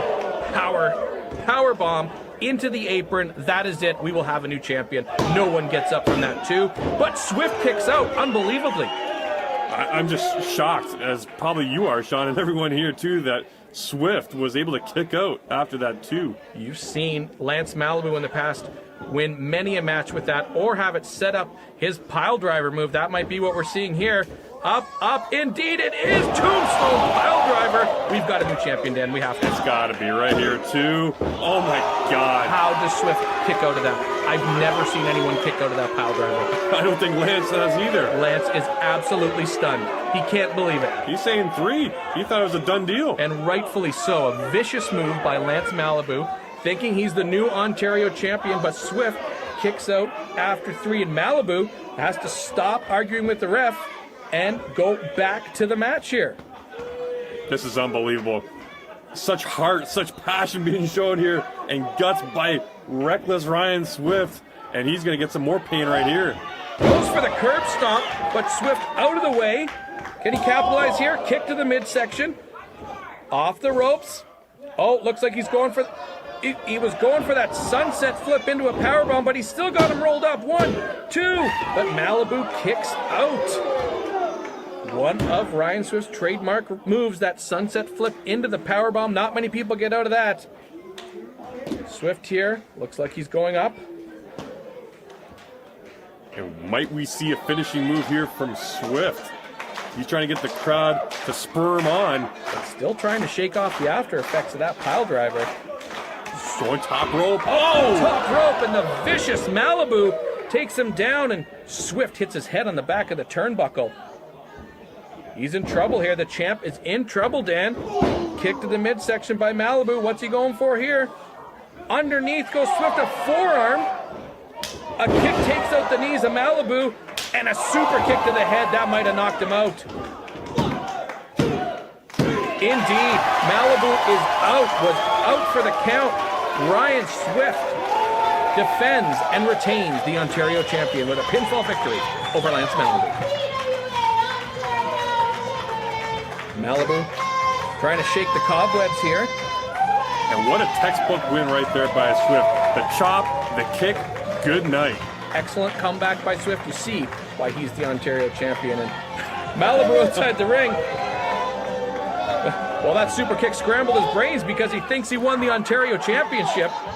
Now finding out as he sees Swift's hand raised, can't believe that he's lost this match. More PWA action coming up.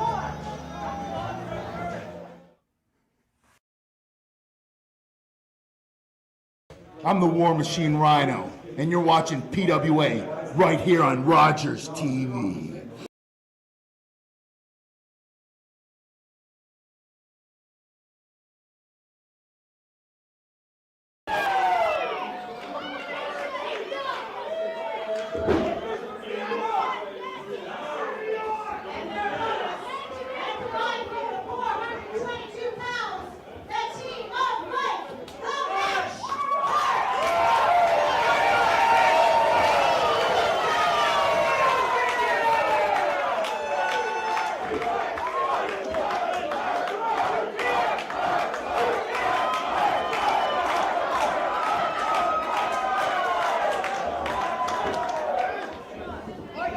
So we're set for our next match here on PWA on Rogers TV. Welcome back, as we've got a tag team bout before our main event tonight. And these are two pairs that have never wrestled against each other. I'm really interested to see how this one is going to go down.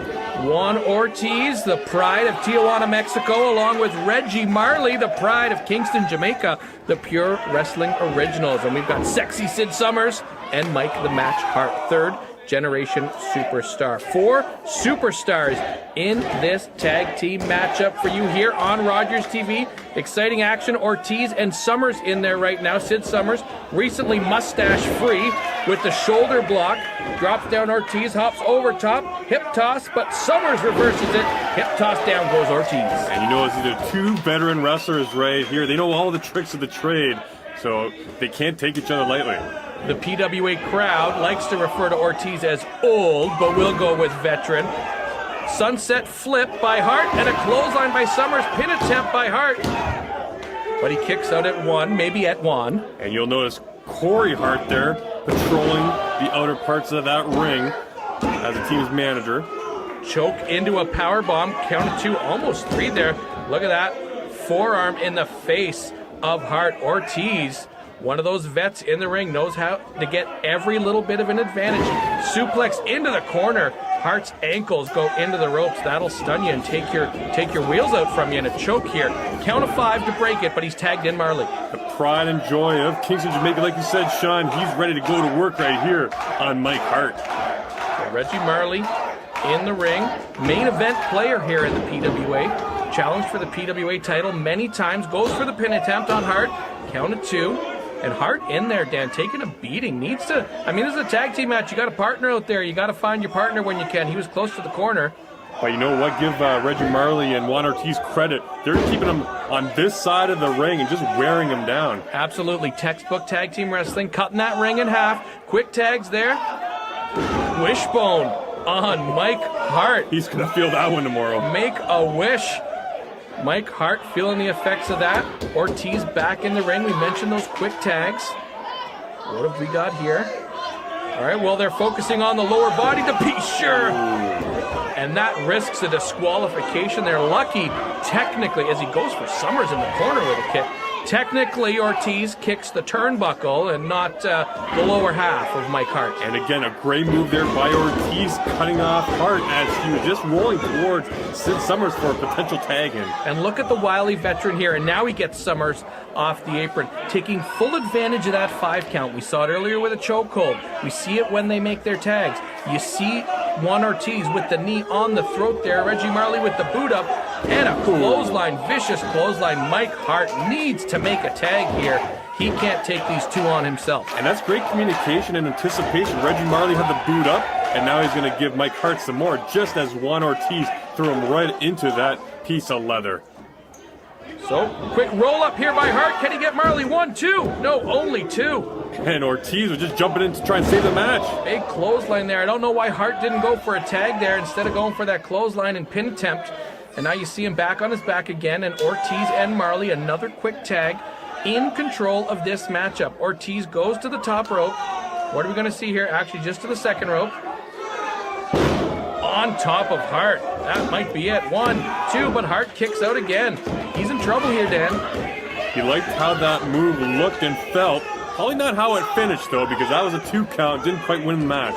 You see Ortiz defiantly staring at the ref, saying, go ahead, count to 5. I'm going to choke this guy till you hit 4. Now a rear chin lock, knee right in the back. And this has been a marathon of pain right here from Mike Hart as his mouth was getting ripped apart there by Ortiz. Ortiz knows every trick in the book. And another one right there. Absolutely. Uppercut into the throat there. You know Mike Hart gasping for air. Another quick tag. Marley back into the ring. Goes for the choke. Look at these two taking full advantage of the 5 count here. Now Marley, for some reason, pushing the ref, but he got knocked down by the official. The ref pushes him right back. Another quick tag. Look at this, Dan. This is 11 or 12 tags already, and Hart hasn't been out of the ring once yet. And Summers, all it can do is look on hopelessly there as he's trying to strain and reach for the tag here from Hart. Slingshot under the ropes. Another tag coming here by Ortiz, and you saw great work by our camera crew there. You see Summers' vantage point, and you see exactly how frustrating that must be for him not to be able to tag in. Total desperation. He sees this match just slipping away in front of his eyes. He wants to turn the tables on this. Mike Hart goes for another roll up here. 1, 2, kicks out. It's still some life left in Mike Hart, just barely though. Well, Marley and Ortiz clearly the fresher team here in terms of what's been taken out of them in this match. They've each wrestled half a match, where Hart has really wrestled about 95% of this. And Marley and Ortiz, and look at Marley distracting the ref here while Ortiz stands on the throat. Corey Hart trying to get the ref to turn around and see what's happening to Mike Hart on the apron, but the ref more occupied in the corner with Sid Summers. As he drops to the floor now, you saw a shot of Corey there a second ago. His hat's off. He's visibly stressed out with how this match is going as he's trying to get the referee's attention once again. Big strike on the outside by Ortiz, putting him back in the ring for Marley. Ortiz says, what did I do? I did nothing. Pleading ignorance at every turn is Juan Ortiz. Well, if the referee didn't see it, it didn't happen, right? Oh, Marley brought down on the top rope. Hart might be able to do something here. Marley stunned for a moment. Head scissors, spins Marley down. Perfect opportunity for a tag. Oh, reverse atomic drop right in the Jamaican patties and a clothesline. And he's fired up.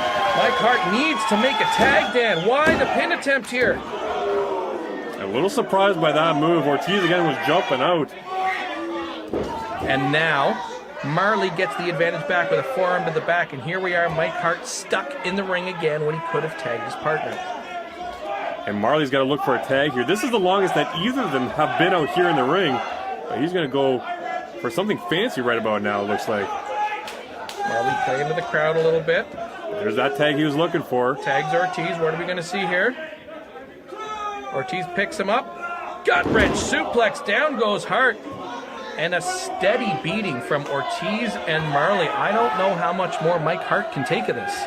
Yeah, he just handed it over like a bag of garbage and slammed to the floor. I don't know how much more anyone could take of this. This is just a brutal beating by two veterans here. The Pure Wrestling Originals, Juan Ortiz and Reggie Marley. Mike the Match Hart goes for the roll-up. 1, 2, doesn't get it. And a rake of the eyes by Ortiz. Mike the Match Hart has the match in jeopardy if he can't make a tag. And here comes Marley again. A brief reprieve. We're looking to hook up with Ortiz. And a big elbow right into the shoulder. If Hart can get over to Sid Summers, you got to say Sid Summers, very fresh, can get into this match and make a difference for his team. And Reggie Marley here taunting him. Taunting and goading Summers. Summers wants to get at Marley bad right now as he's just visibly... Chin breaker. Down goes Marley. Here's Hart's opportunity. Will he be able to make the tag? Just crawling. He's almost there. Looking. Almost there. Marley is stunned. He needs this tag like nothing else. Here he goes. He makes the tag. Summers is in over the top rope. Clothesline to Ortiz. Clothesline to Marley. In elbow to Ortiz. Kick to Marley. Suplex here. Up and over goes Reggie Marley. Oh, and he holds on. Goes up for a second suplex on Marley. Holds on again. Spins. Up. Do we see a third one? A third suplex from Summers on Marley. The fuse was already short and the bomb went off. Here's one more for good measure. Slam up. He's up. A little delayed here. Oh, now here comes Hart. Tag to Mike Hart. Down goes Marley. Hart with the elbow from the second rope. This is a family tradition. The fist into the throat. Gonna go for the pin here. 1, 2, and only 2. Marley kicks out here. Hart back in the ring again. Got a little bit of a rest. Drop kick on Marley. Ortiz waiting on the apron here. Hart and Marley, now you see both sides very, very tired here. A long match, over 10 minutes long now. Hart, whip in.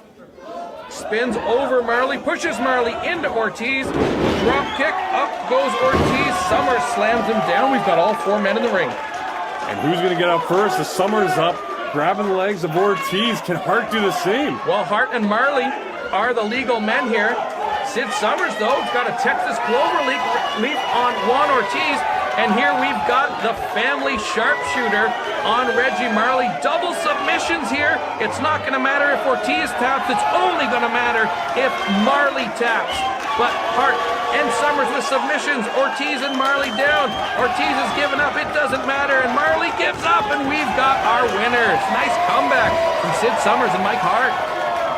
Being able to stay in this match, to stay alive long enough to piece some moves together. And Sid Summers, Mike Hart come away with a huge W. Excellent resilience on that team. We've got a championship match coming up next.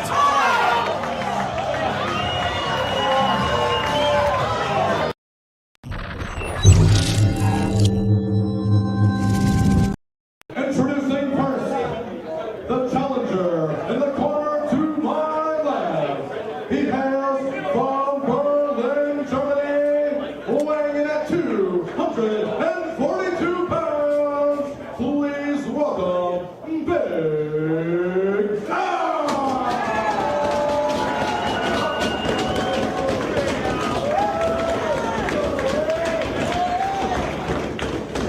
Introducing his opponent in the corner to my right. He hails from Calgary, Alberta, weighing in at 229 pounds and 15/16. He is your current reigning and defending PWA Pure Wrestling Champion, Robert Silverstein. So the formalities are out of the way as we get set for our 5th and final match here and our PWA Wrestling Extravaganza 1 hour-long special here on Rogers TV. Our 3rd title match. It is for the Pure Wrestling Championship as Ruffy Silverstein defends against Big Al. And these two guys absolutely hate each other. You saw from the stare off there in the middle of the ring. We're going to have to see a heck of a battle here right now. A lot of history between these two. Big Al, former PWA champion, looking to regain this match. This is a lumberjack match, as all the other PWA superstars are outside of the ring to prevent any sort of shenanigans like we've seen in the past when these two have met. And look for them to take advantage of that. You're going to see a lot of bodies flying outside the ring to see whether, you know, their respective camps can wear their opponent down.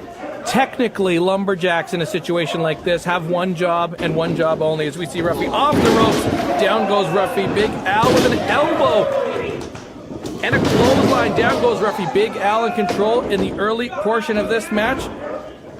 What's he going for here? And Ruffy rolls to the outside. As I was saying, lumberjacks have one job in a situation like this. It is to throw either of the competitors back into the ring when they go out of the ring. Now you see sometimes what we're seeing right here, they take liberties with that and maybe give their preferred competitor an advantage, or the other opponent they might take advantage with a couple of cheap shots. Unfortunately for Ruffy there, it falls into his group of teammates, if you will, help him get back to the ring at his own pace and leisure.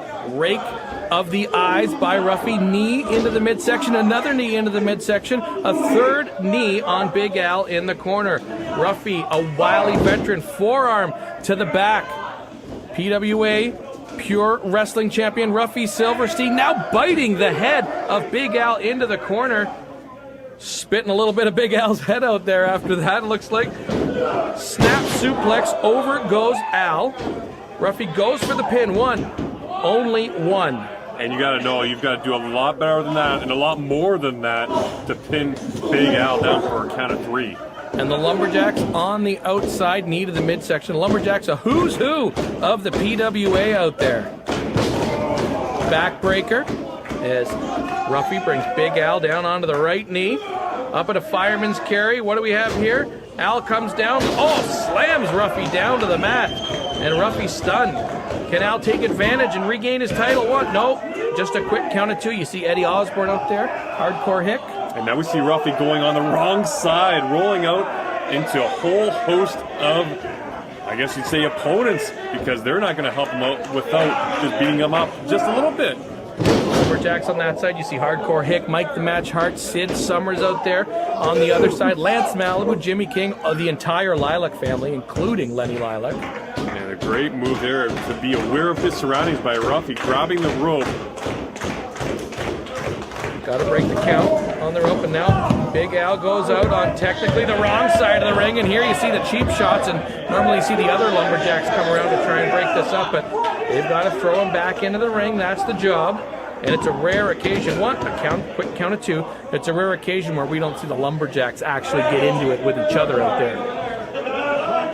As we said, these are all the who's who of the PWA, and as this is our main event of the evening, we've had matches, and you've got opponents now that are co-Lumberjacks out there. So there's some ill feelings out there, and that residue sometimes boils up in the Lumberjack match. And this special on Rogers TV has been so good because you've been able to see so much of the PWA talent, while now you get to see them all around the ring at this very moment in time. Absolutely, and if you want to see them in person, check out PWACanada.com for upcoming events near you. Big Al outside the ring again. There you see Jimmy King, RS Vader over there, helping him up. Easy E, Eric Kearney, throwing him back into the ring.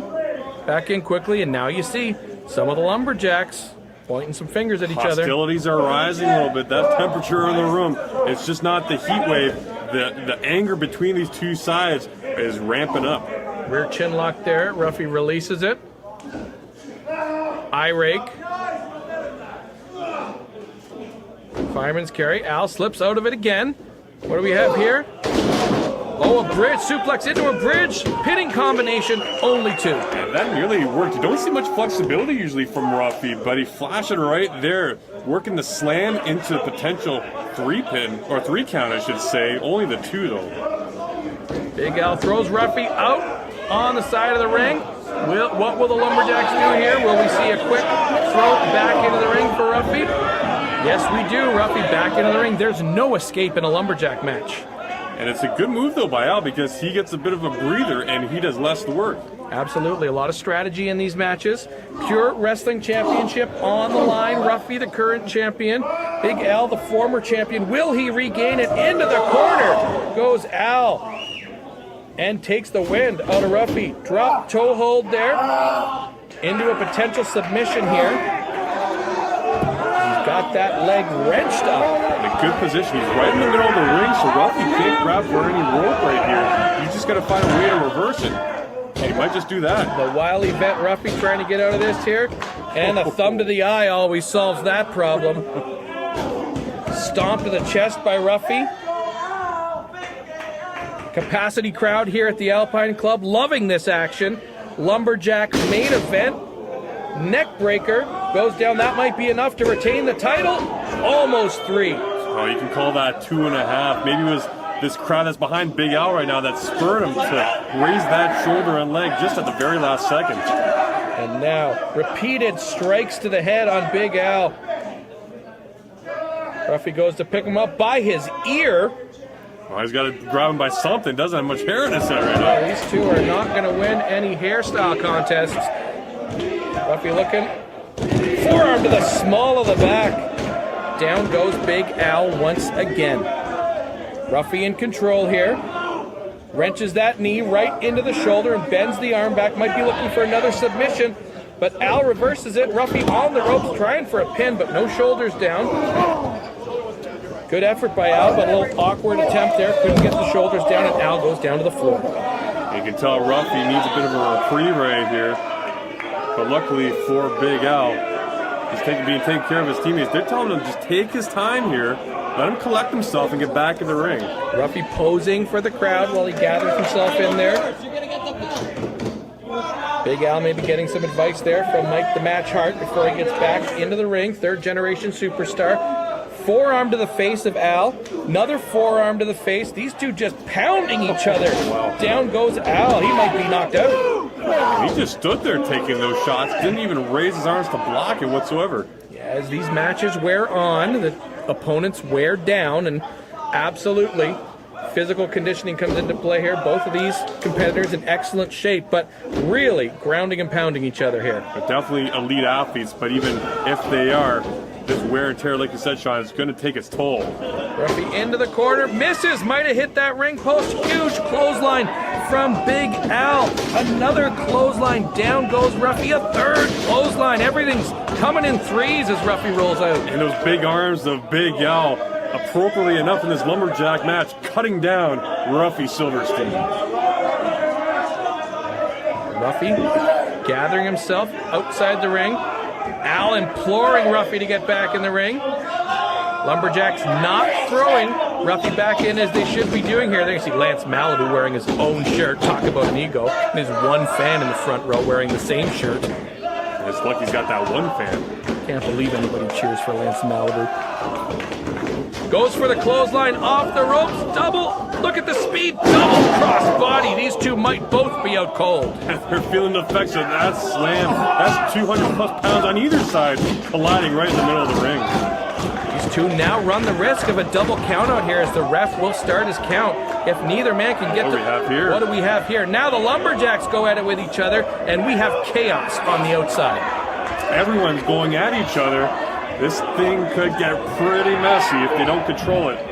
Looks like they're heading towards the locker room area, though. Action in the stands as all the Lumberjacks fight with each other. You see Vic Venus there, Mike Hart, everybody fighting all the way to the back, and now there are no Lumberjacks left, just the champion and the challenger. Who can come away with the Pure Wrestling Championship? And I was just going to say, there's still a belt to be won here, isn't there? There's so much action going on. Lumberjacks shirking their responsibilities, you may say. A couple of chops here from Big Al. 3 chops, 3 forearms. In clothesline, down goes Ruffy. Big Al might have the momentum here to become the champion. Here he comes, powerbomb down. This could be Big Al's moment right here. It's a 3 count. We've got a new champion as Big Al regains the Pure Wrestling Championship here on Rogers TV. What a moment for Big Al. Well-deserved championship win for him. and he's going to celebrate all night long. This crowd firmly behind Big Al, hometown boy, regains the championship from Calgary's Ruffy Silverstein. Long-time Pure Wrestling Championship holder Ruffy Silverstein has lost the title to Big.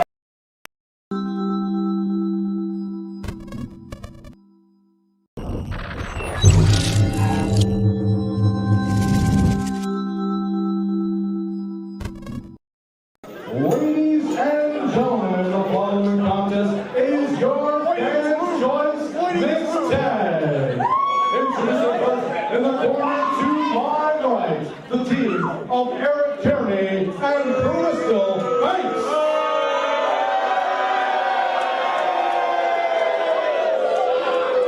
Introducing their opponents in the corner to my left, they are the fans' choice.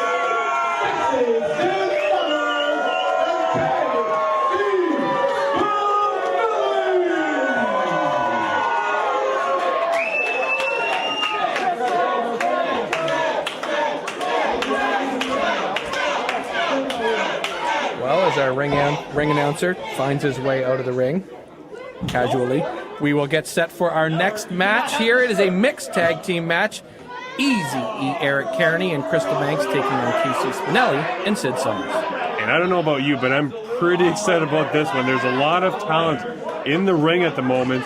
Not a fan of Mr. Kearney, although, give him credit, he's been a fighting champion. Just don't like his attitude about things. You're right, Dan. There's a lot of pedigree in that ring. Everybody in this match has held a title here in the PWA. We'll talk about that in a moment. What's Casey Spinelli doing? She went and got a T-shirt. We're going to have a fashion show here at the Alpine Club. I thought this was a wrestling event.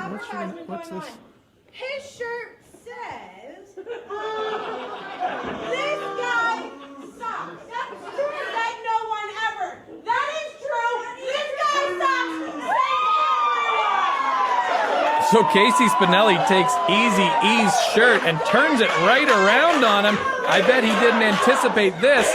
A PWA crowd chanting, "This guy sucks," not something he anticipated when designing that T-shirt. This crowd is amped up all of a sudden. Good move by Casey to get in the mind of Eric Kearney and his partner. Excellent mental work from Summers and Spinelli. As you said, Dan, playing that mental game, and you can see that Banks and Kearney are already riled up before we've even locked up in this mixed tag match. Now, Dan, this isn't your traditional mixed tag match, is it? No, it isn't. You're used to the rules where the women will have to be in the ring with the woman and they face off against each other, and if the male comes in the ring, they're going to have to tag their male partner. But here, it's a little different. It's anything goes, male versus women or men versus men. Ultimately, whoever wins this one will win the match. Yeah, whoever you tag in the ring will be facing whoever is already in the ring. You could have men against women in this match. PWA Commissioner has told us the rules have been laid out for this match. But right now, we're going to start off with Crystal Banks and Casey Spinelli, both former PWA Elite Women's Champions. And as she interacts with the crowd, if you needed any reason whatsoever to check out PWA Wrestling, it's stuff like this that should get your butt in the seat at the Alpine Club in Kitchener. Absolutely, and Spinelli still playing those mind games, and Kearney upset on the apron, Banks upset in the ring, and we still haven't even locked up. But Spinelli, a veteran inside that squared circle just from down Highway 7 in Guelph. PWA Women's Champion last year, lost it to Courtney Rush, who then went on to lose it to beautiful Bia, so not too far removed from a championship run here in the PWA. And a lot of talent to come out of Guelph. It's kind of the backcountry of indie wrestling. You remember Gorgeous Jeff that came from there. Absolutely, Gorgeous Jeff. Not to be mistaken with our ring announcer. No, absolutely not. No. Gorgeous Jeff, absolutely a staple in the early 70s. Always had that perfume in the ring and those floral robes. I saw him fight a bear at the Memorial Gardens. I wouldn't be shocked, too. And it was the bear that was hurting afterwards. Yeah, the bear said never again. So Sid Summers now in the ring against Eric Kearney. These two have been battling, Dan, all over the rings of the PWA over the Ontario Championship over the past few months here. Summers and Kearney. Kearney rolls out of the way, avoids the lockup, and tags Banks. Now Banks in the ring, and we're going to have Banks against Summers. And now we see the mind games being played by Kearney and Banks. And Sid wants a piece of Kearney. He's just walking around, rolling around. And is this match ever actually going to happen? Oh, Sid's going to pay for it now. decides to be a gentleman and tries to tag his partner, but Banks has none of it and jumps right on. It's not a sleeper. That is just a chokehold. Now, Eric Kearney tags in, and we're going to see the men face off again as soon as Crystal Banks lets go. But, oh, Kearney with a cheap shot on Spinelli, and then a clothesline to Summers, and down goes Sexy Sid Summers. Elbow to the back of the head. That's what he goes by. That's not what I called him. Sexy Sid Summers. I wasn't going to say anything. That's how he bills himself down. I don't want there to be any miscommunication here. Elbow to the face of Mr. Sid Summers. Down goes Summers, stunned. Hey, it looks pretty sharp without that mustache. Yeah, the mustache, well, we'll leave it. Snap suplex up and over goes Summers, and look at the athleticism of Kearney. Up onto his feet, doesn't even lose his gun. I think it's a spearmint that he prefers, and he speared him right into the mat at that moment. Absolutely. So Crystal Banks and forearm shiver to the back twice. Trying to pull some hair and can't, so she just rakes his eyes. Well, I guess it pays not to clip your nails once in a while. The advantage of not having hair in the ring, not having your hair pulled in the ring. Sid Summers choked out over the bottom rope by Crystal Banks. Casey Spinelli in trying to break things up, but the referee...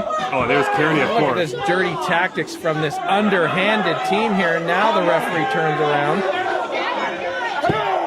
Back on the bottom rope goes Summers' throat. Kearney hops up back to the apron looking to tag in. He does tag in. Elbow to the back of the head of Summers.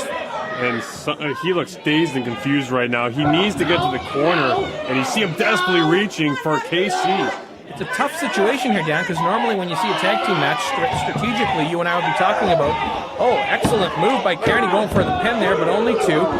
Strategically, we'd be talking about how the person in the ring would be wanting to find their partner to tag. Do you actually want that? In this situation, yes, Casey Spinelli, I'll take her in the ring against Eric Kearney any day.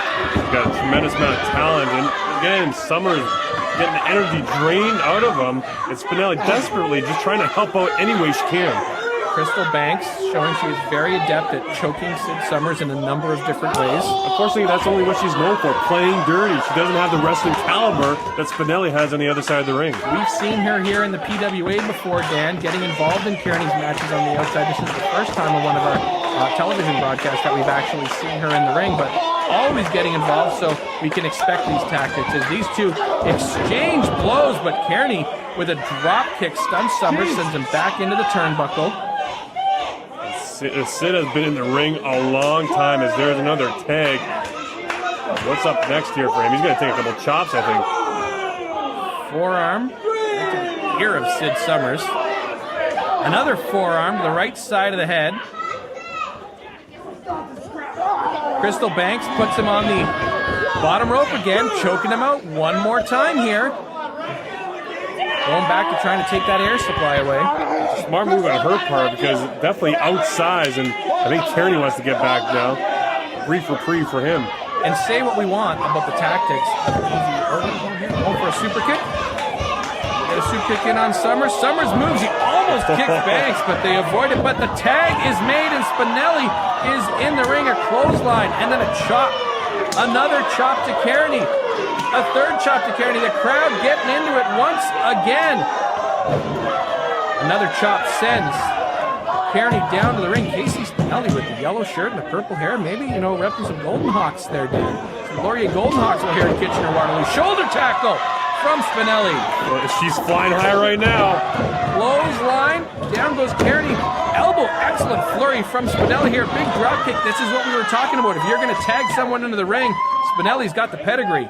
She's ramped up. It's been a long time coming, and she wants to get a little payback now. Suplex, over goes Kearney. Spinelli in control of this match. Crystal Banks breaks up the pin attempt before even a 1 count.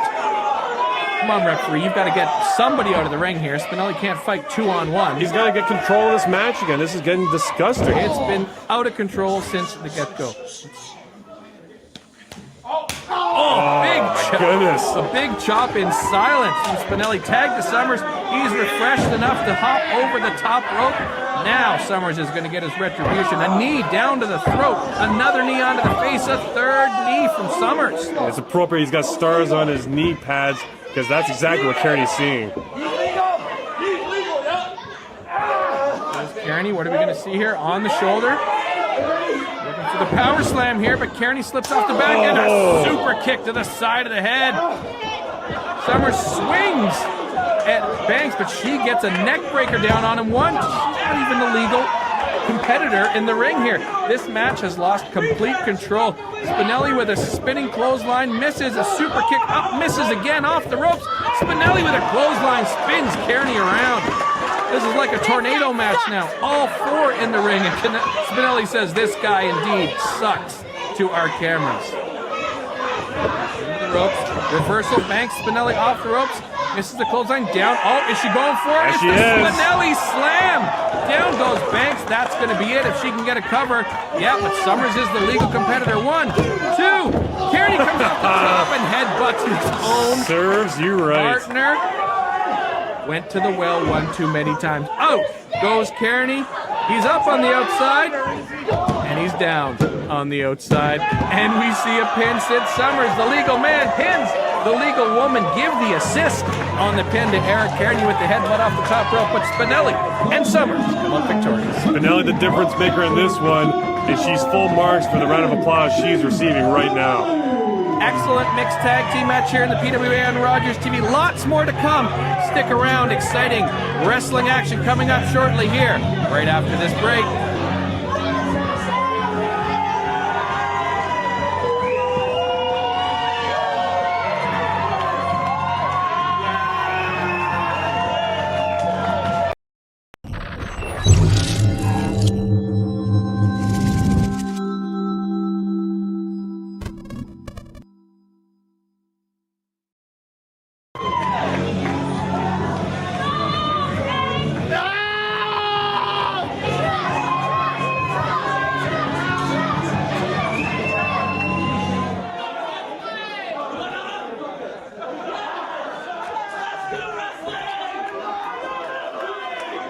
Ladies and gentlemen, the following contest is a special triple threat match scheduled for one fall.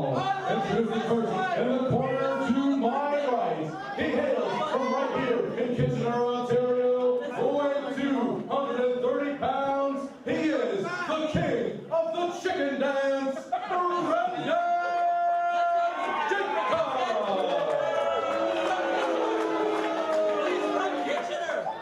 Introducing his first opponent in the corner to my right. He is managed. Introducing first the manager, currently inebriating himself ringside from Las Vegas, Nevada, Penthouse,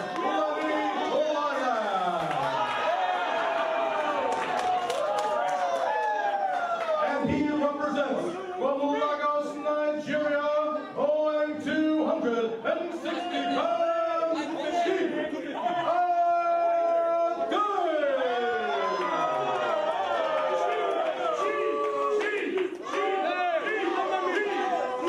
Introducing their final opponent in the corner to my left, from Havana, Cuba, weighing at 171 pounds. Please welcome the return of Ellie.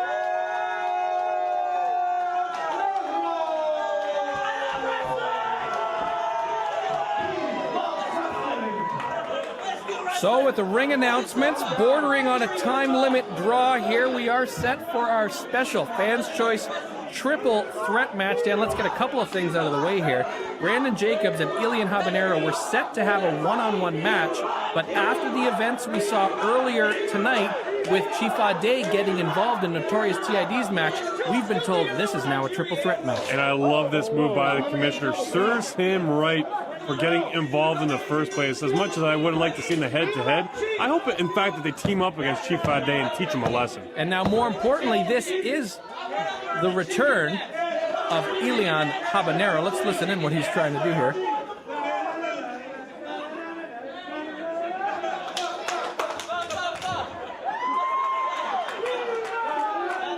So this is confusing. Yeah. So, anyway, so you heard Brandon Jacobs introduced as the king of the chicken dance, trying to teach Elian Habanero the chicken dance. Chief Ade, I don't think he's going to get involved here. Misses a clothesline and a double hip toss over goes Ade. And as I was saying, Dan, this is the return of Elian Habanero, out for almost a year with a serious injury. Amazing and excellent to see Elian back in the ring again. And obviously, visibly excited to be back in the squared ring. But I'm not sure he really knows what's going on at this point. For what it's worth, Elian is visibly excited at all times. Right now, he's simple but excited. Yeah, visibly excited to lock up with the king of the chicken dance. And in case you thought on the intro that was an NWO 2 Sweet symbol, no, it's just a chicken dance. And Chief Ade trying to get those dance moves going. And for those that don't remember Chief Ade, coming from Nigeria. Oh yeah, and speaking of Lenny Lilac, where did that neck brace go? Yeah, very convenient. Of course. Now neck brace replaced by a beer here at ringside by the scoundrel Lenny Lilac, as Brandon Jacobs ducks under a couple of punches and chops, gets Chief Ade in the corner from the rookie Brandon Jacobs. Reversal, Jacobs goes into the corner. Only his second match here in the PWA. Uppercut from Ade into the corner. And you would have heard out to start, Jacobs is a Kitchener native. Has a big fan base here in Kitchener and Waterloo as well. Chicken dance, I think he's going to want to work on that a little bit. And I'll tell you this right now, if you're going to get a crowd, boot to the face, if you're going to get a crowd involved in the chicken dance, it is definitely going to be at the Alpine Club. Especially around October. Make sure to check pwacanada.ca for when the next event will be happening around that time. I think we've got another event coming up right around Oktoberfest time, so I would think we might see Brandon Jacobs coming out maybe in some lederhosen for his ring gear. As long as Lenny doesn't come out in that, I'm fine with it. Lenny is already, the spandex is just, it's too much. My eyes. Another kick to the midsection of Brandon Jacobs. Elian outside the ring here, trying to recover, get back in this triple threat match. Jacobs with some shots to the face. Ade stunned briefly. What are we going to go for here? It looks like a slam. Look at the strength of Jacobs, getting a big guy like Ade up there, but elbows to the back of the head. The Nigerian fighting out. Here, clothesline, down goes Jacobs. Ade going for the pin here. Elian in the ring, breaks up the pin attempt. Elian, a former PWA champion, less than a year ago, won that Golden Ticket Rumble. Remember that, Dan? I do indeed, and I was just checking over my notes there for a second. Hence the bit of silence. They're looking at Chief Ade's track record. Did you know that back in Nigeria, they actually had to wrestle the entire tribe to actually become chief in his native land? That's excellent, because I was wondering, because the last time when he started in the PWA, he wasn't Chief Ade. He was just, Rick Ade. And then he came back as Chief Ade, and I didn't know how that happened. Well, a lot of travel, a lot of hard work has paid off for him. Back in the PWA now with a better title, that is. Has to beat the entire tribe, kind of like fighting the Lilac family every night with the numbers game they always have, as Ade flips Elian over the top rope. Down to the floor goes Elian. And you saw that. That's exactly how his injury happened last time around. It's always a little squeamish when you see that sort of thing happen to someone that's dealt with that kind of injury. Yeah, going for that Cuban missile drop kick, one of the staples of Habanero's offense, and it went wrong. And thankfully he was okay. He received medical attention and has been out, as we said, for the better part of a year, but making his return tonight at his home ring here in the Alpine Club, and the fans love Elian and they love to see him back in the ring. It just speaks to the kind of wrestler he is. He gives 100% anytime he's out there. He works hard for the fans. Huge uppercut from Ade there. Can he capitalize and take the win as the surprise entrant in this match? Clothesline missed. Up. Jacobs has Ade up. What's he going for here? Oh, it's a slam. Down goes Jacob, or down goes Ade. Ade spread eagle right now. What's going to happen next? What's he doing here? The chicken dance comes out. He calls this.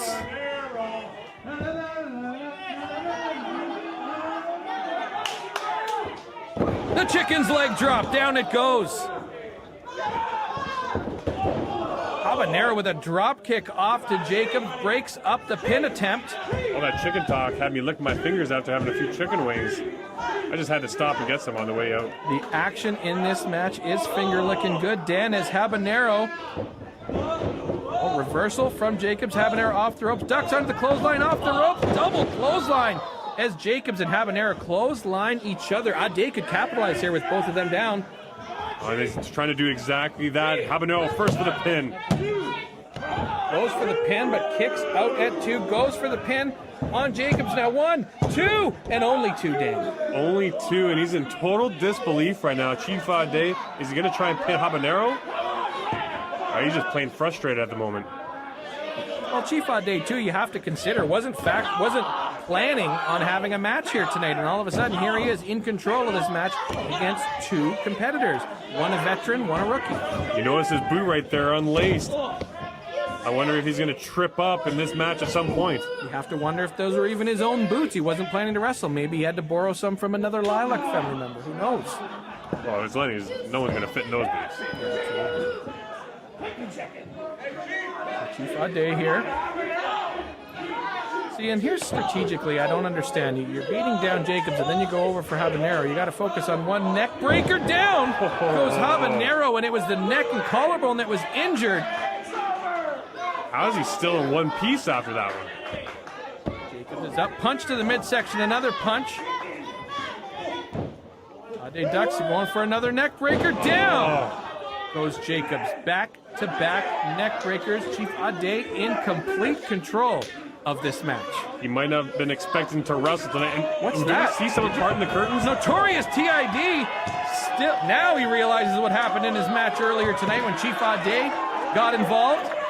And this might get ugly here, folks. TID running after Ade. There's going to be some backstreet brawling, I think. I have a feeling Chief Ade is no longer in the running to win this match as TID wants to have his way with the Chief for those feather duster shenanigans earlier in the night. Chief Ade might be getting the first ticket back to Nigeria. Boot to the... Oh, it's the Cuban slam! Down goes Jacobs. 1, 2, 3. Victorious in his return. He loves wrestling. He loves winning. It's Elion Habanero. Welcome back, Elion. We love you. Stick around. Lots more here on Rogers TV.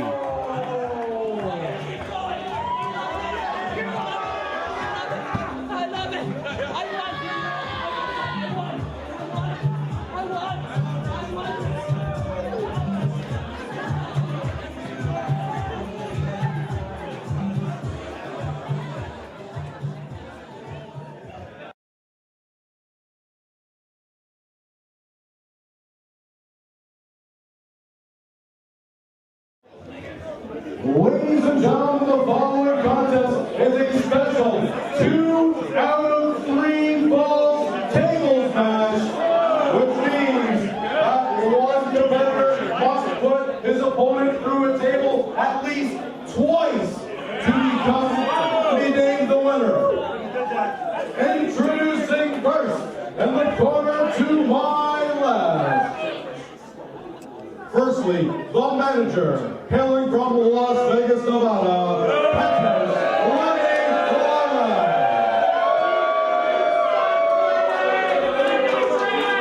Today, he represents, hailing from Munich, Germany, weighing at 230 pounds, he is one half of the PWA Tag Team Champions, All-Star, Joey!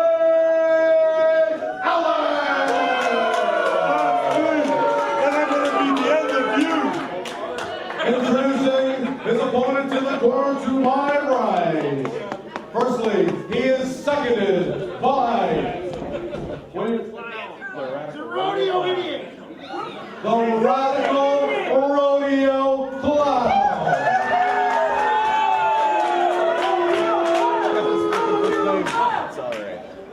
And he is seconding from Kitchener, Ontario, weighing at 270 pounds, the Hardcore King!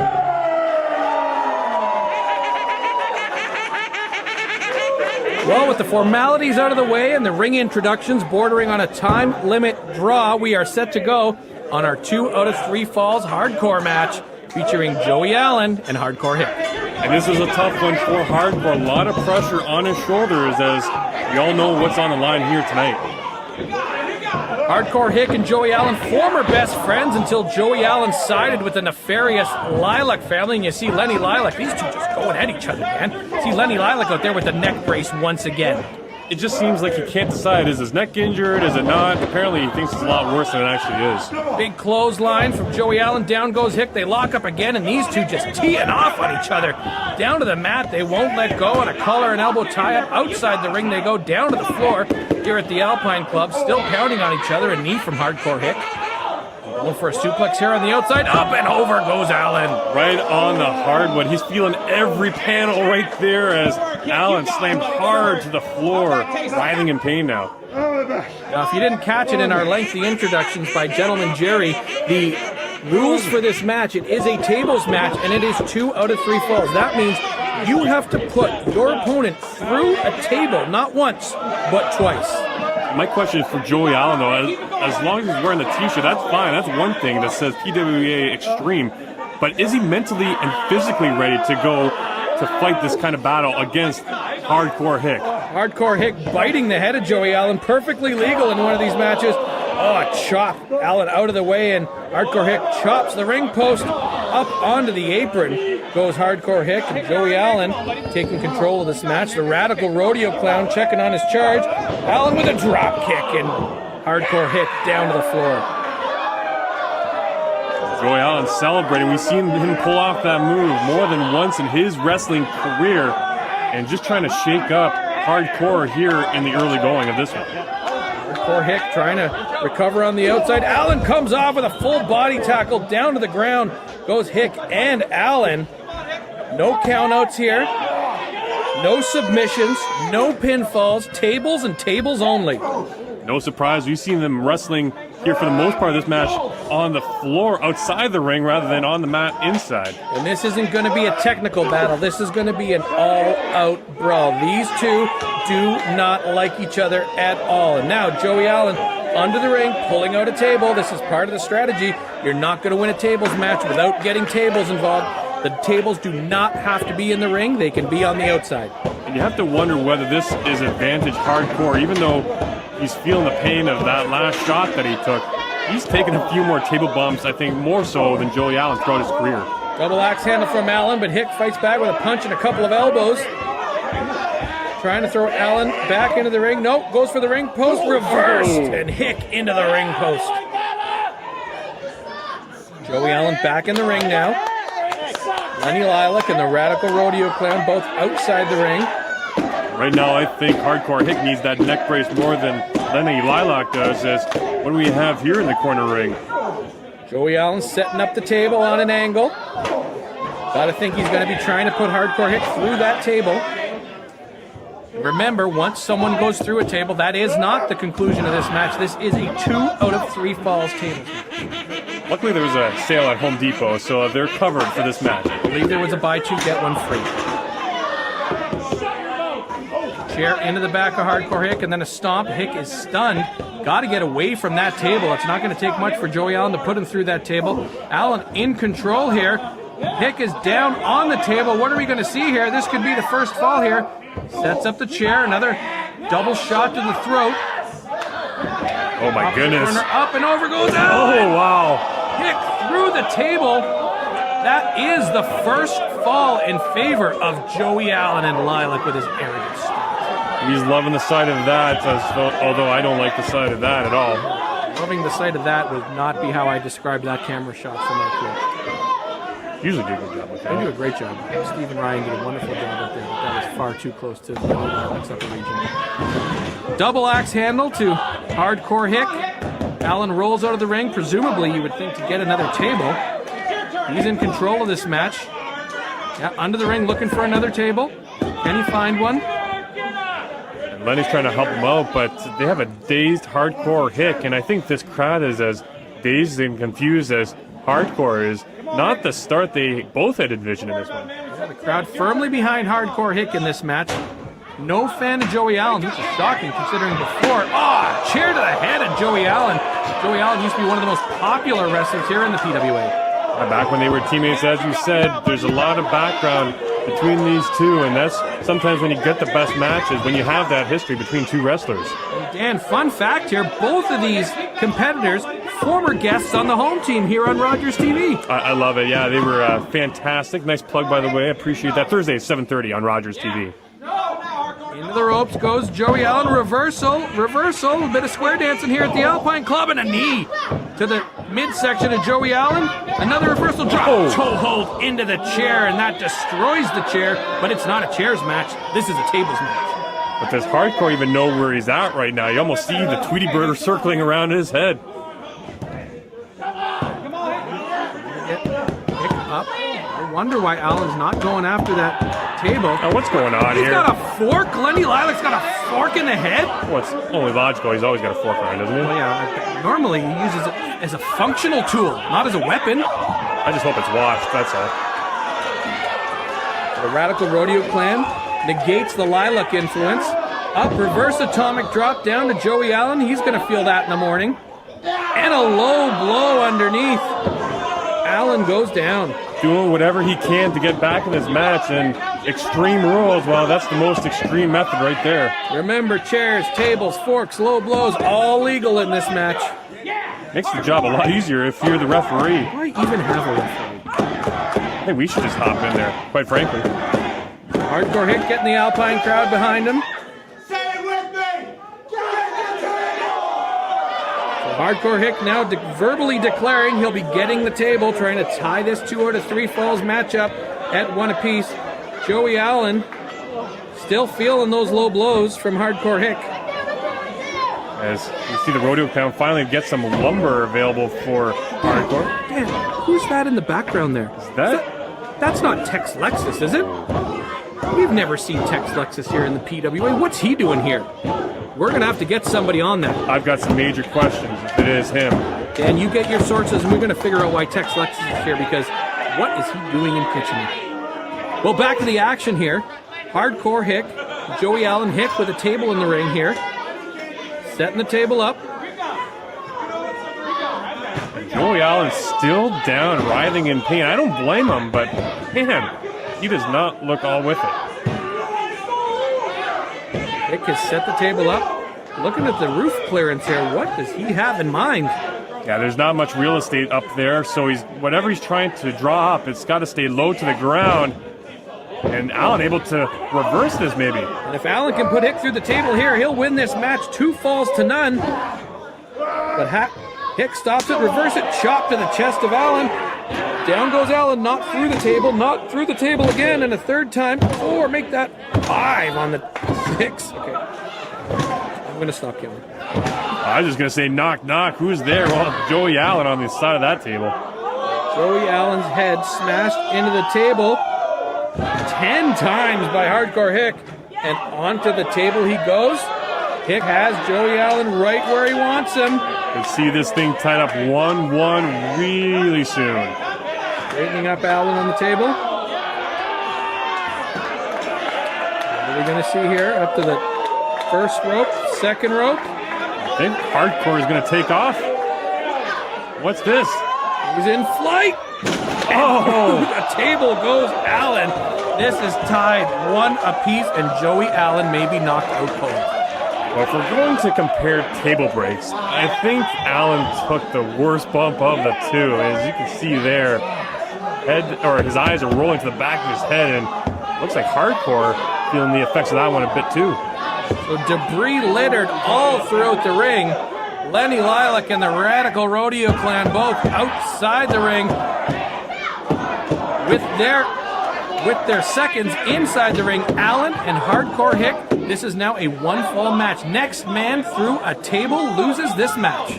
I just don't know how they gathered themselves after that one. Both these guys look absolutely spent, and we're not even through 3 tables yet.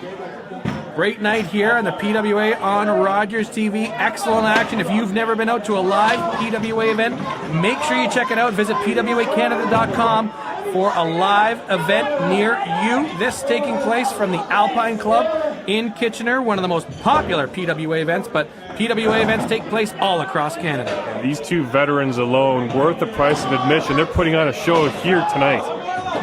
Hick with a big punch to the head of Allen. Stuns Allen again if he wasn't stunned already from the low blows in the table. But Allen punches back. And Hick punches back. Gonna go shot for shot here. A lot of anger with these two. This has just become a slugfest like we predicted, Dan. We're not going to see any technical wrestling in this match. This is just a fight. Talk about brawling. This is alley backstreet brawling for sure. Back alley way here, and just an impressive showing from both these two. That the fact that they're still standing on their feet.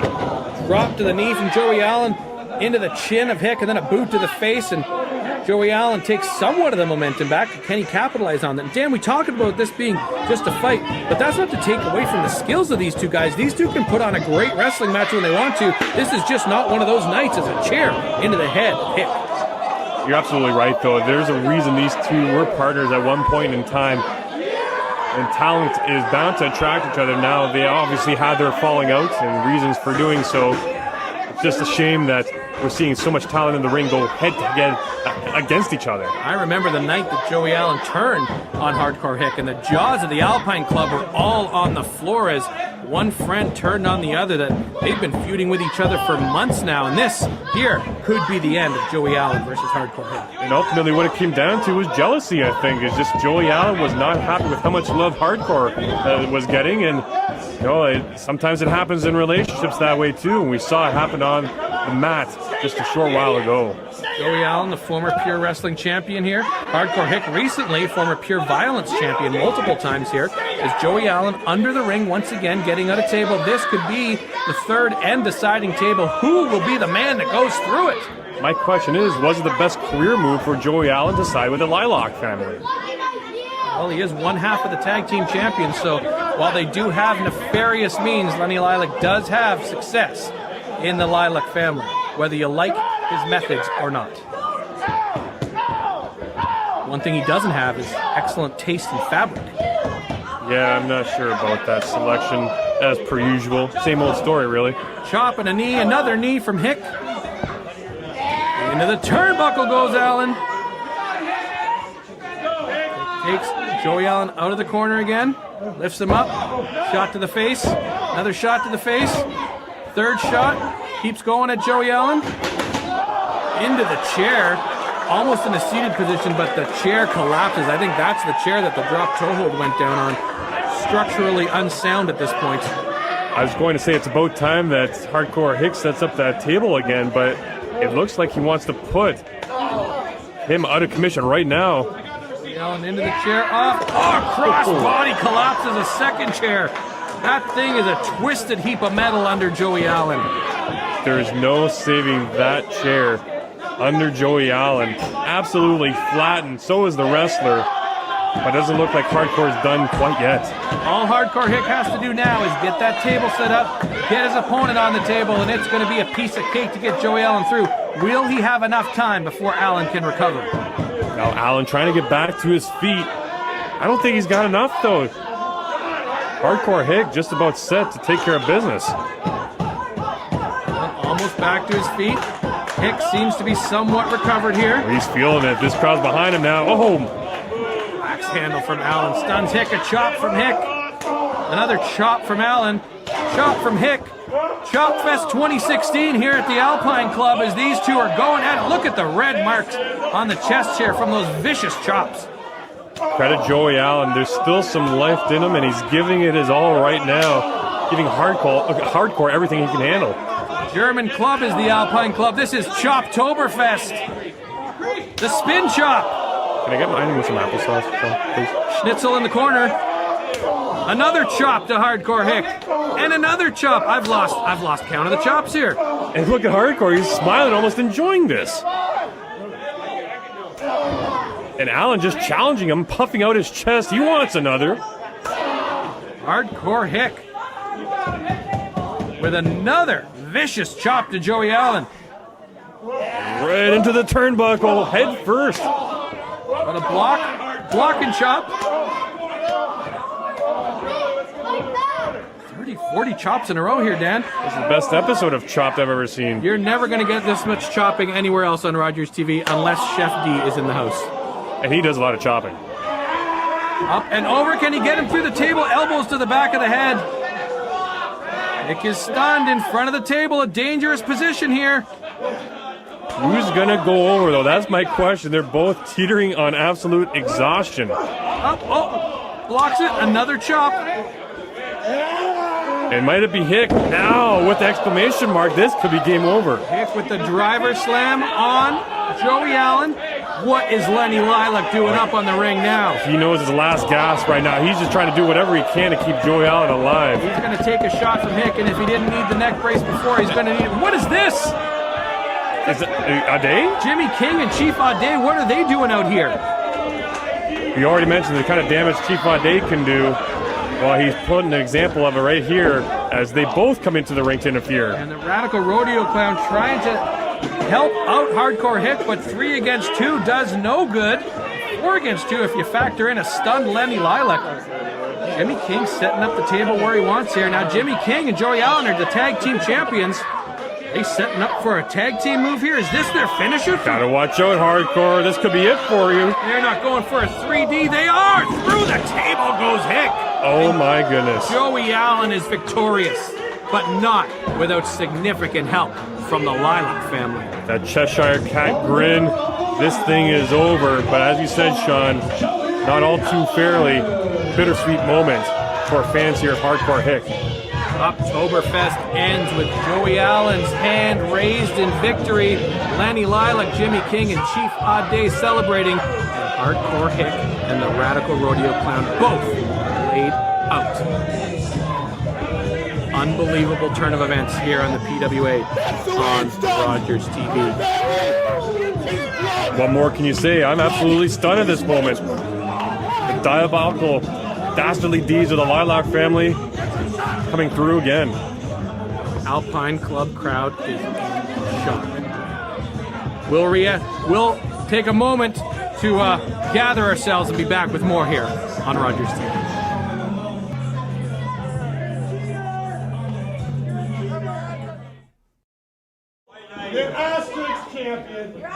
Ladies and gentlemen, the following contest is a fans' choice main event for the Pure Wrestling Championship.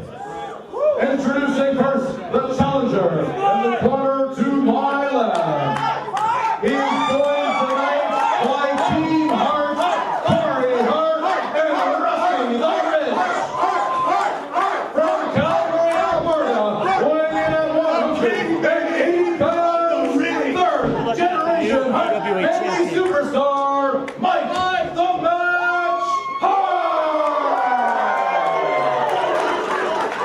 This is it. And his opponent in the corner to my right. Introducing firstly the manager, hailing from Las Vegas, Nevada, the founder and guiding light of the Lilac family, Mr. Lenny Lilac.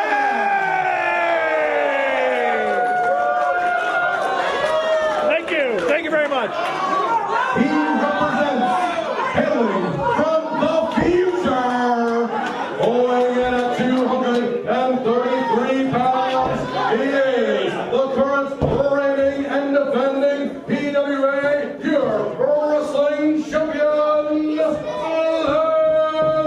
Malibu. So our main event is set to get underway. Sean Farfaro here, alongside Dan Polischuk. There's a special stipulation of which neither of these competitors. I don't agree to these stipulations. This is news to us. We didn't know there was a stipulation. Anything about wrestling. Actually, Lenny, I think they do. That's why they're here. Whether they decided or not, maybe we should just leave and then what happens, huh? You get nothing. I'll open the door for him, actually, Sean. You in the face so hard that you wish your dad was here to hold your little hand. There's no call for that. No call for that. The PWA Galaxy has decided what the match is going to be. This will either be a street fight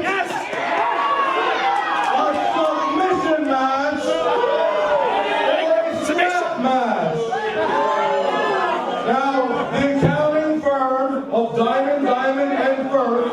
They've gone through the numbers a couple times, and they presented the Honorable Commissioner Michelle King with the results for what type of match this will be. Could you please unseal the card and let everyone know what type of match the Pure Wrestling Championship belt will be defended in tonight?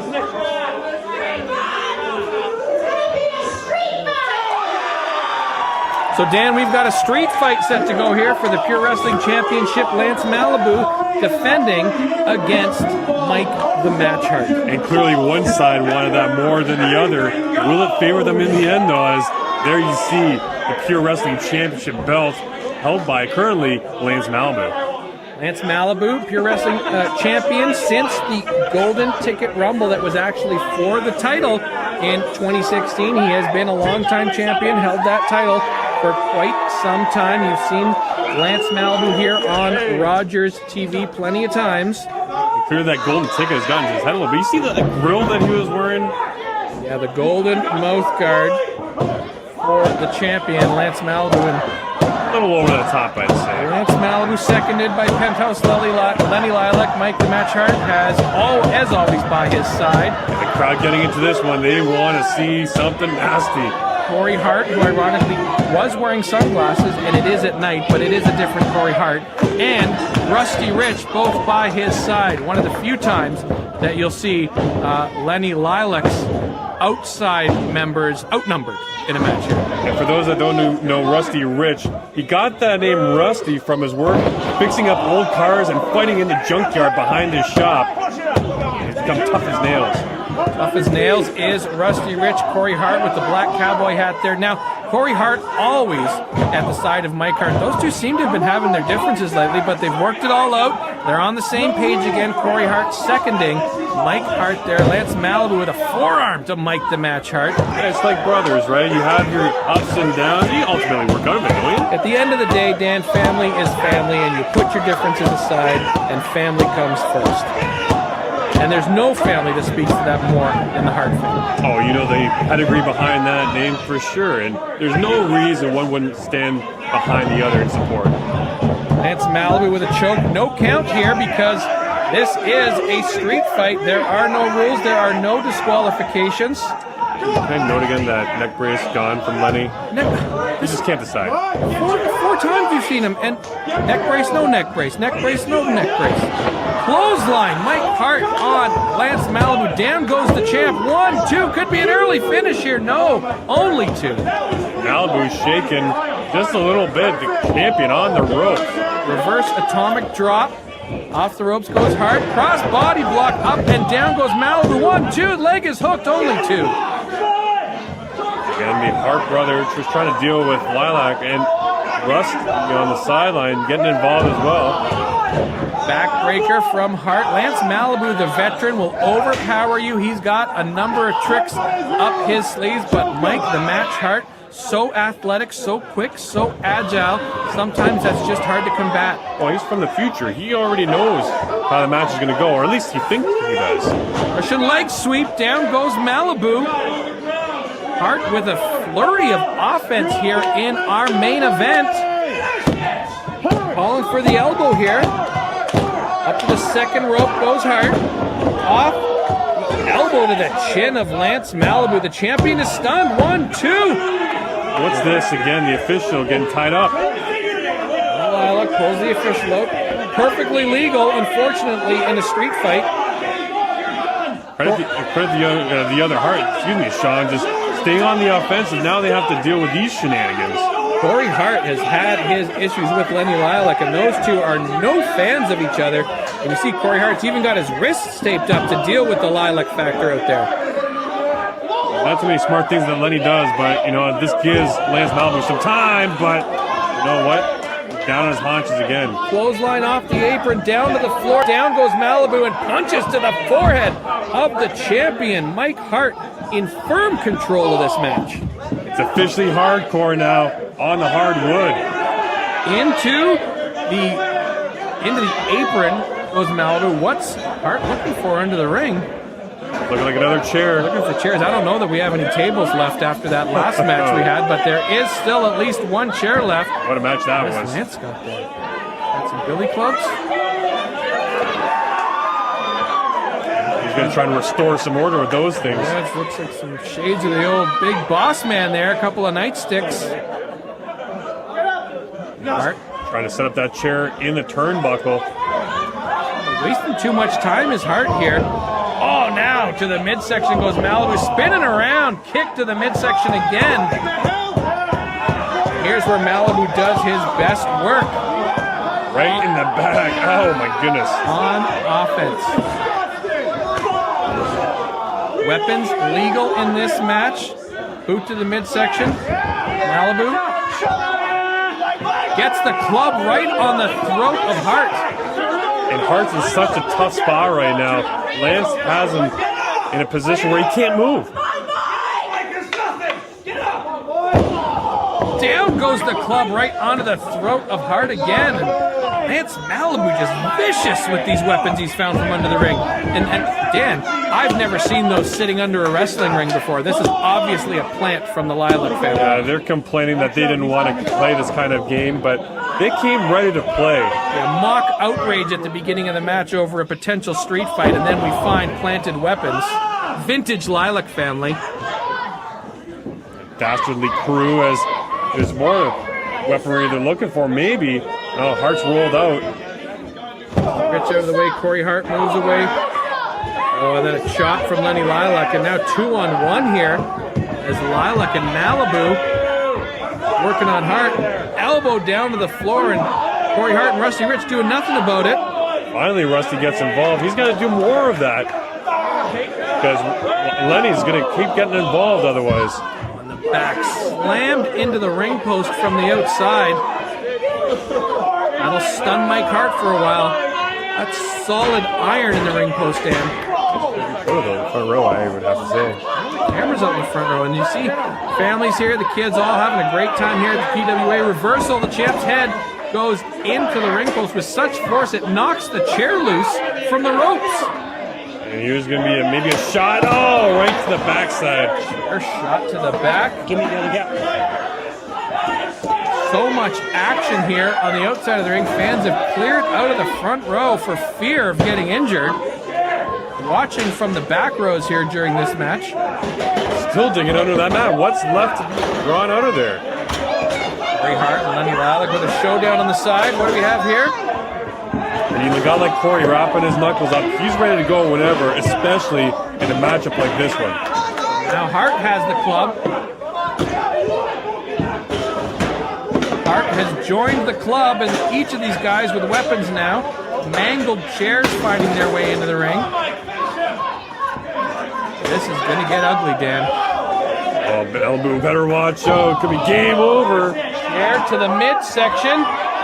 Exposing the back. Malibu's back is fully exposed, but he blocks it.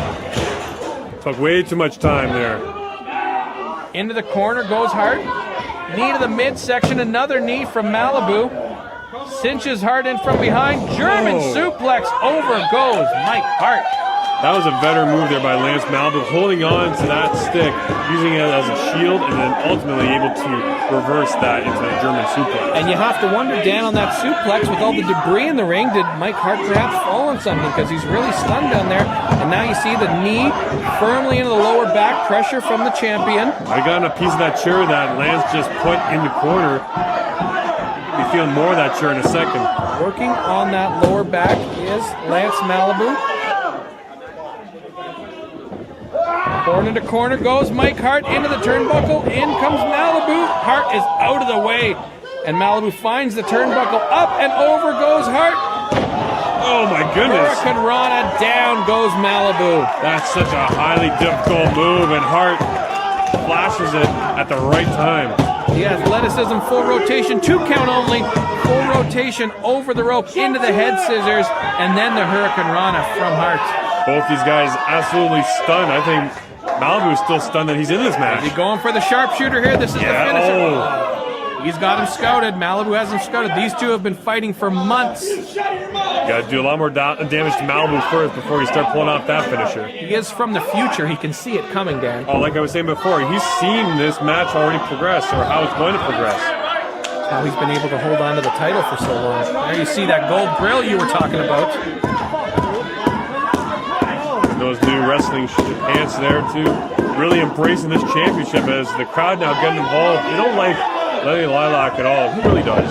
See Canadian flags out there, Dan, and Team Hart t-shirts. A crowd firmly behind Mike Hart, who kicks out after a count of 2 after the leg drop from Malibu. Malibu now with the upper hand, trying to finish things with maybe another shot to the head. Down goes Hart from a shot from Malibu. A moment ago, it was just Hart looking in good shape, and now he's in a tough spot. Locked up from behind. Hart looking to break the lockup. Got him up, German suplex over. Hart landed awkwardly on his side. Might have injured his shoulder there. Not a clean landing. Number 2, though, already that he's absorbed. Does Lance go for number 3? Oh, just avoided the chair. Oh, it's going to return the favor.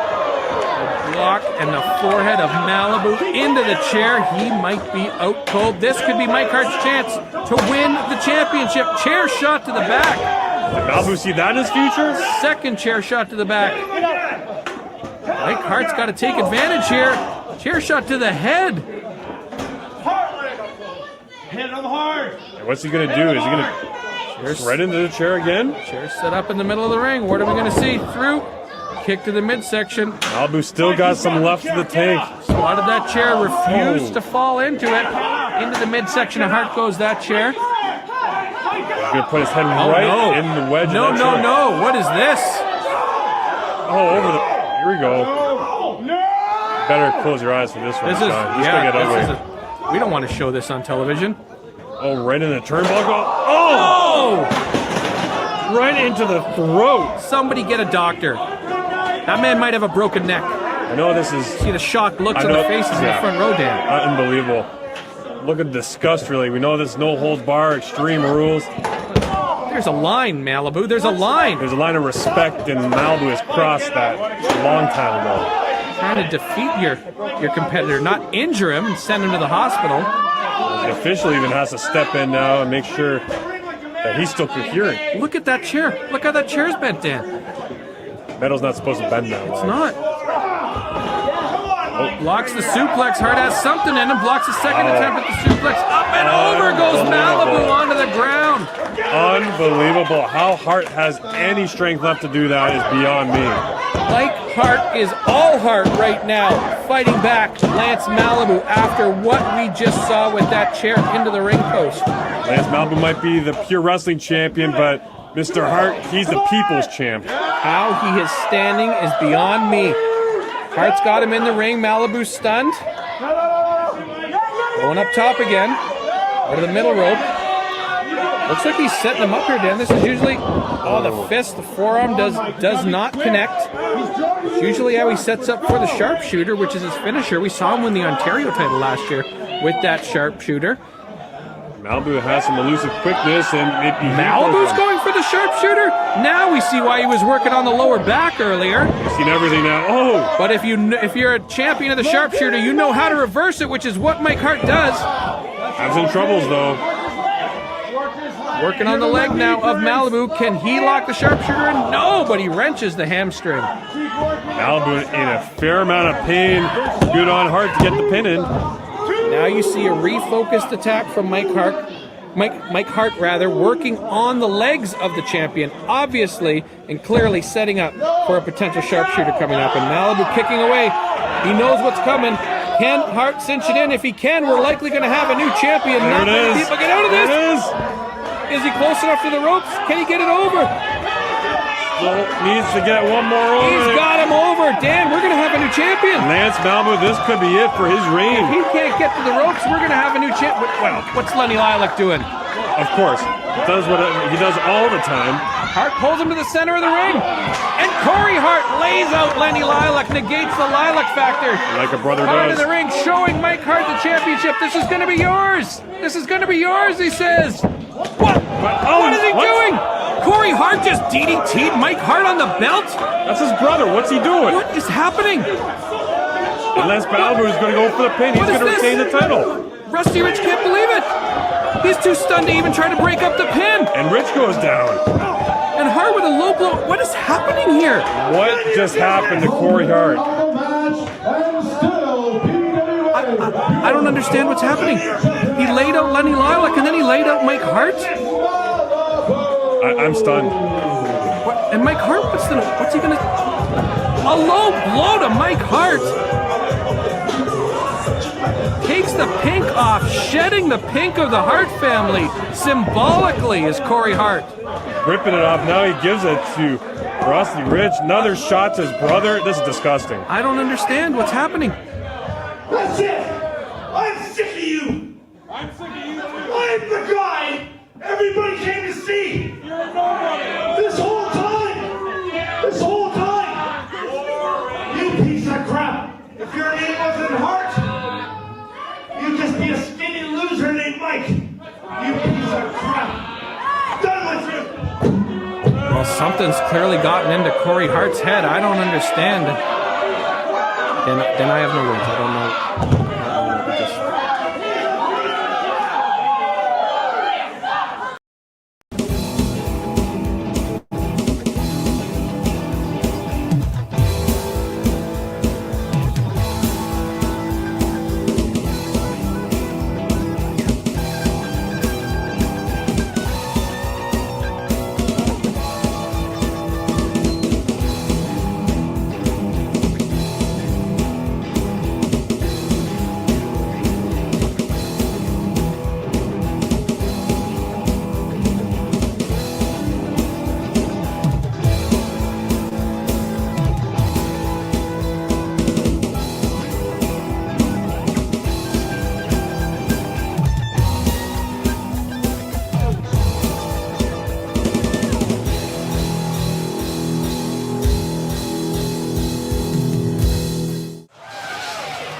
Welcome to the PWA on Rogers TV. Sean Ferfaro and Dan Hollischuk here at the Alpine Club. Oktoberfest is over. This place is cleaned up. I'm excited for this, Sean. We've got a heck of a night here at PWA. Glad you're along with us.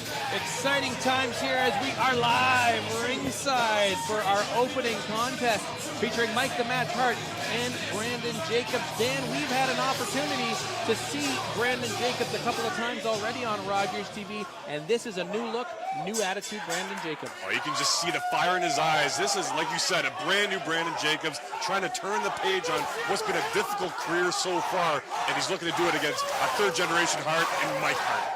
Mike Hart always wildly popular here in the PWA, and immediately the fans here at the Alpine getting behind the fan favorite Mike Hart. And Brandon Jacobs, we've seen early on in his career as we see a lockup off the top here, test of strength. Brandon Jacobs obviously will have the advantage in strength here. Will we have a clean break in the corner? And we do.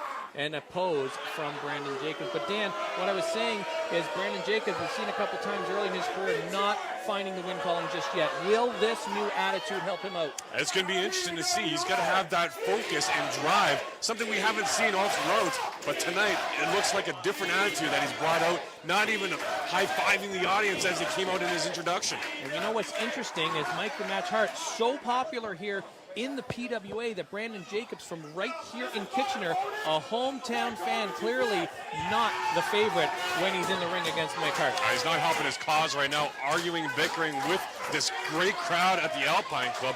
He needs him behind him if he intends to come out with a victory. And you wonder if the new attitude would lead to a new focus with Brandon Jacobs as the headlock flipped over onto the mat.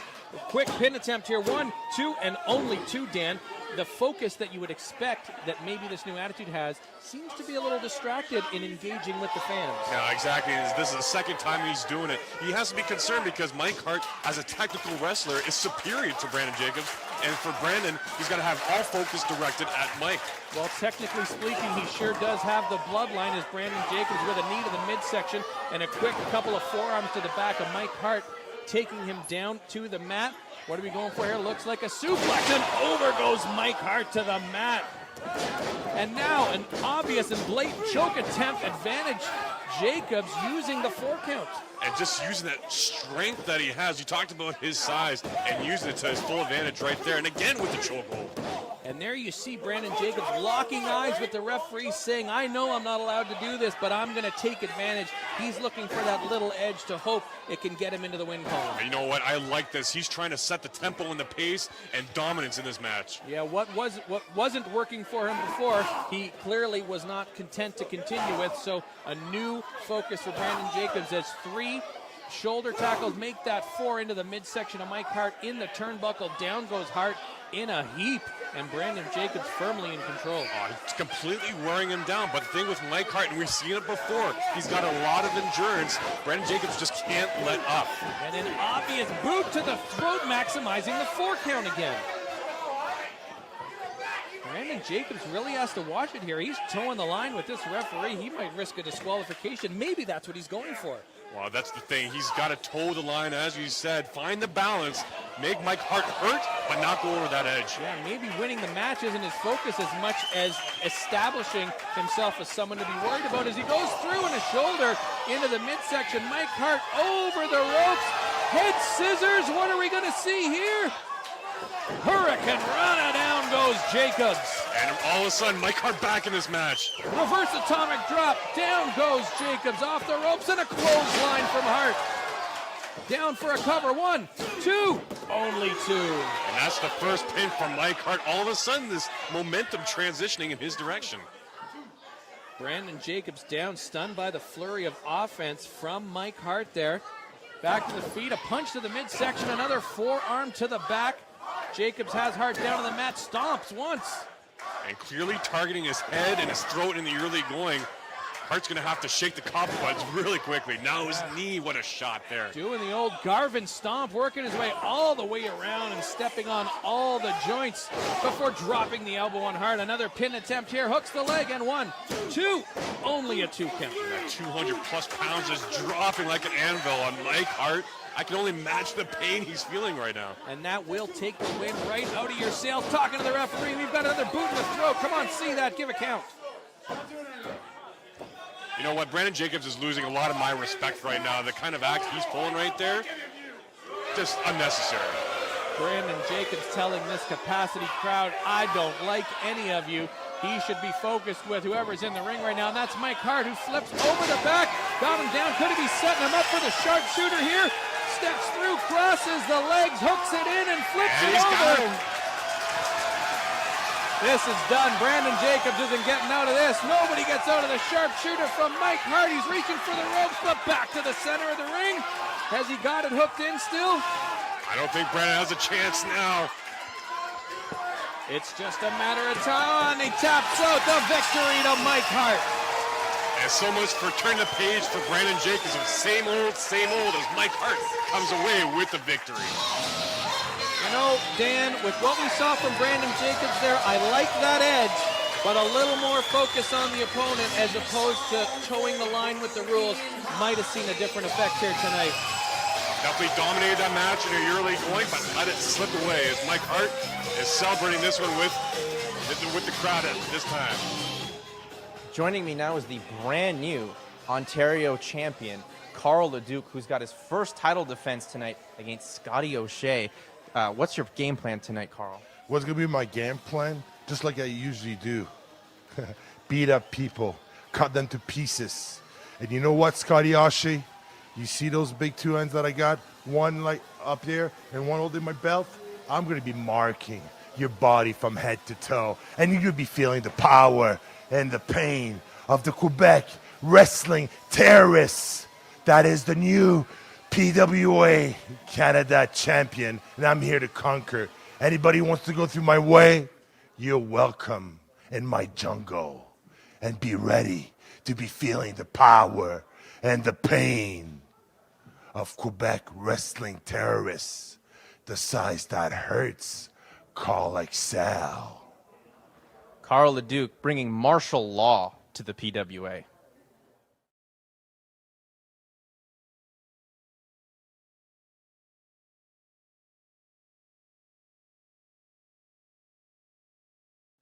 Sean Ferfaro here with WWE legend and Hall of Famer Hacksaw Jim Duggan. And Hacksaw, tonight you've got an opponent in Brandon Hines who was previously your tag team partner. What led to this? Well, you know, I think like a lot of the young guys, they look at me as the old timer. What am I still doing around? Why am I still hanging around? And they always want to show me up, you know. Everywhere I go, every young guy in the county wants to come knock Hacksaw off. And I know I'm in the twilight of my career. But you know what, brother?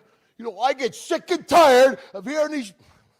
No, forget it. I get sick and tired of hearing these punk kids say what they're going to do to Hacksaw Jim Duggan. So, yeah, my legs may be shot, so you don't have to worry about me running away. Come on down to the ring. Come on down to the ring, tough guy, and we'll see what you got, young man. I'll show you something you've never seen before. You got that, brother? You got that. Sorry for losing my composure. Brandon Hines. Don't talk to me about Brandon Hines, I would not want to mess with that tonight. Welcome back to the PWA on Rogers TV. Sean Ferfaro and Dan Polischuk as we are here getting set for our tag team match. Brandon Hines already on the way to the ring. He will be teaming with Reggie Marley in an exciting tag team contest we've got going on here. Hines in the ring, Reggie Marley. Dan, Reggie Marley, former Ontario champion, just lost the title. Yeah, unfortunate for him at a previous non-televised event. Reggie Marley looking to bounce back now with a tag team and hopefully with a victory here tonight for him. Yeah, Reggie Marley, the former Ontario champion, as Dan said, just lost that title earlier this week. And here we see Reggie Marley, no favorite of the fans here in Kitchener, nicknamed the Jamaican Jerk. Another athletic wrestler. Your opponents should know all about Reggie Marley because he is one talented individual. Yeah, and the opponents will be introduced shortly.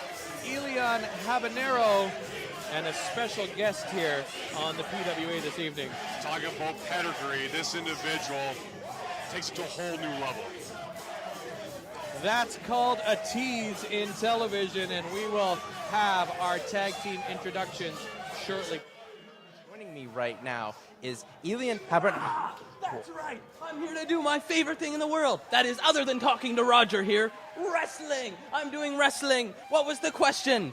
Oh, wait, the camera woman says, put your right foot right here, and you put your left foot out, and you shake it all about. Well, you got a very big, important tag team match, and you have a very important partner, and it's Hacksaw Jim Duggan.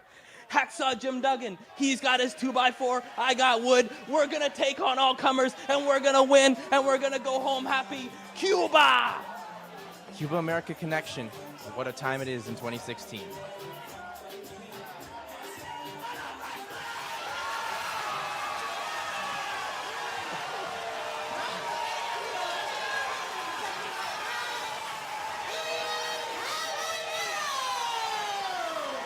Elian Habanero, the Cuban missile, makes his way around the ring. How can you not get excited with Elian Habanero in the house? And there are only 3 words to describe Elian. He loves wrestling. He must love wrestling the most out of anyone here. And if he loves wrestling, he's going to love his tag team partner tonight.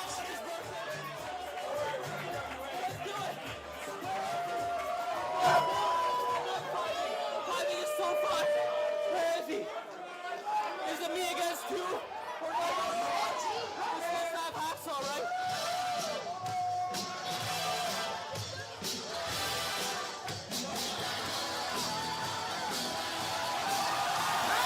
And there he is, ladies and gentlemen, the legend, Hacksaw Jim Duggan. The legend himself, WWE Hall of Famer here at the PWA in Kitchener. And I have never heard this room so loud, Dan. Have you? Oh, that was a massive pop for this legend, absolute legend. Understatement of the show as Elian Habanero and Hacksaw Jim Duggan get set for tag team action. The energy of these wrestlers combined will take care of Reggie Marley, Brandon Hines, but we still have a match to go. You gotta wonder if Elion can hold this enthusiasm for the. What am I saying? We've seen him 100 times. Of course he can. This crowd's loving him right now. Hacksaw taking time to see all the fans in the front row here at the PWA. This is your opportunity. If you've never come out to one of these shows, look at the excitement you can see on here that you're seeing on your television on these live events. PWACanada.com, where to find the local PWA action near you. And as Hacksaw and Elian Habanero trying to get on the same page here, this is one of those times where I think Elian has to actually ramp it down a little bit. So Brandon Hines and Reggie Marley hopping out of the ring. Hacksaw and Elion get in the ring. And Reggie Marley just staring at his opponent saying, how are we going to deal with this right now? You know, Dan, I have to say, this tag team may be doing more for American-Cuban relations than anything in the past 40 years. I love it. And let the crowd here at the Alpine Club tell you who they're behind right now. I'm already spent and we haven't started the match.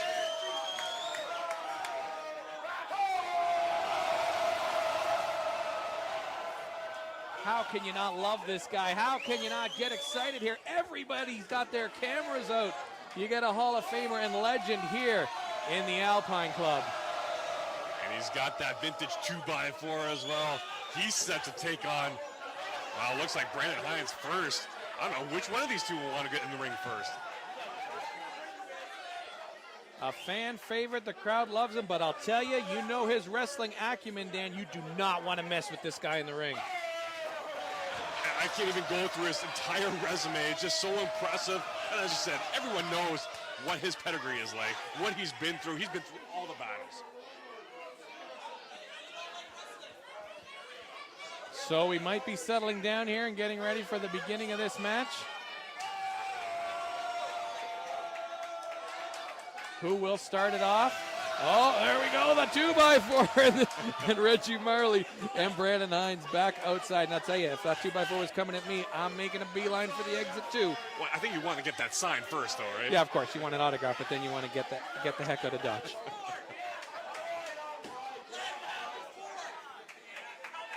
Reggie Marley still with his sunglasses on. I'm totally confused. Is he just... This is the worst I've seen Reggie Marley, just totally shaken. Completely out of sorts. And Brandon Hines, I just don't know what he's trying to think about doing. Now, if you're this tag team, Reggie says, I'm not starting this match. Brandon, you get in there. We'll talk about a good tag team partner. And the bell goes, and this match is officially underway. Hacksaw Jim Duggan will start.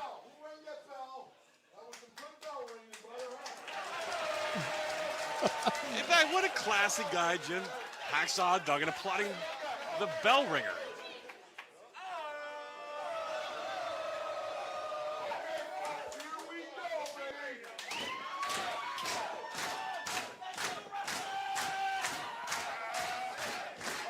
We get started. Hacksaw and Brandon Hines and Brandon Hines. I'm sorry, I don't mean to laugh. And normally in this situation, Dan, we'd be scoffing at the opponent for not wanting to engage. But how intimidating is it seeing Hacksaw coming at you in the ring like that? This is a Hall of Famer. I'm like you. I can't blame him one bit for wanting to gather himself right now.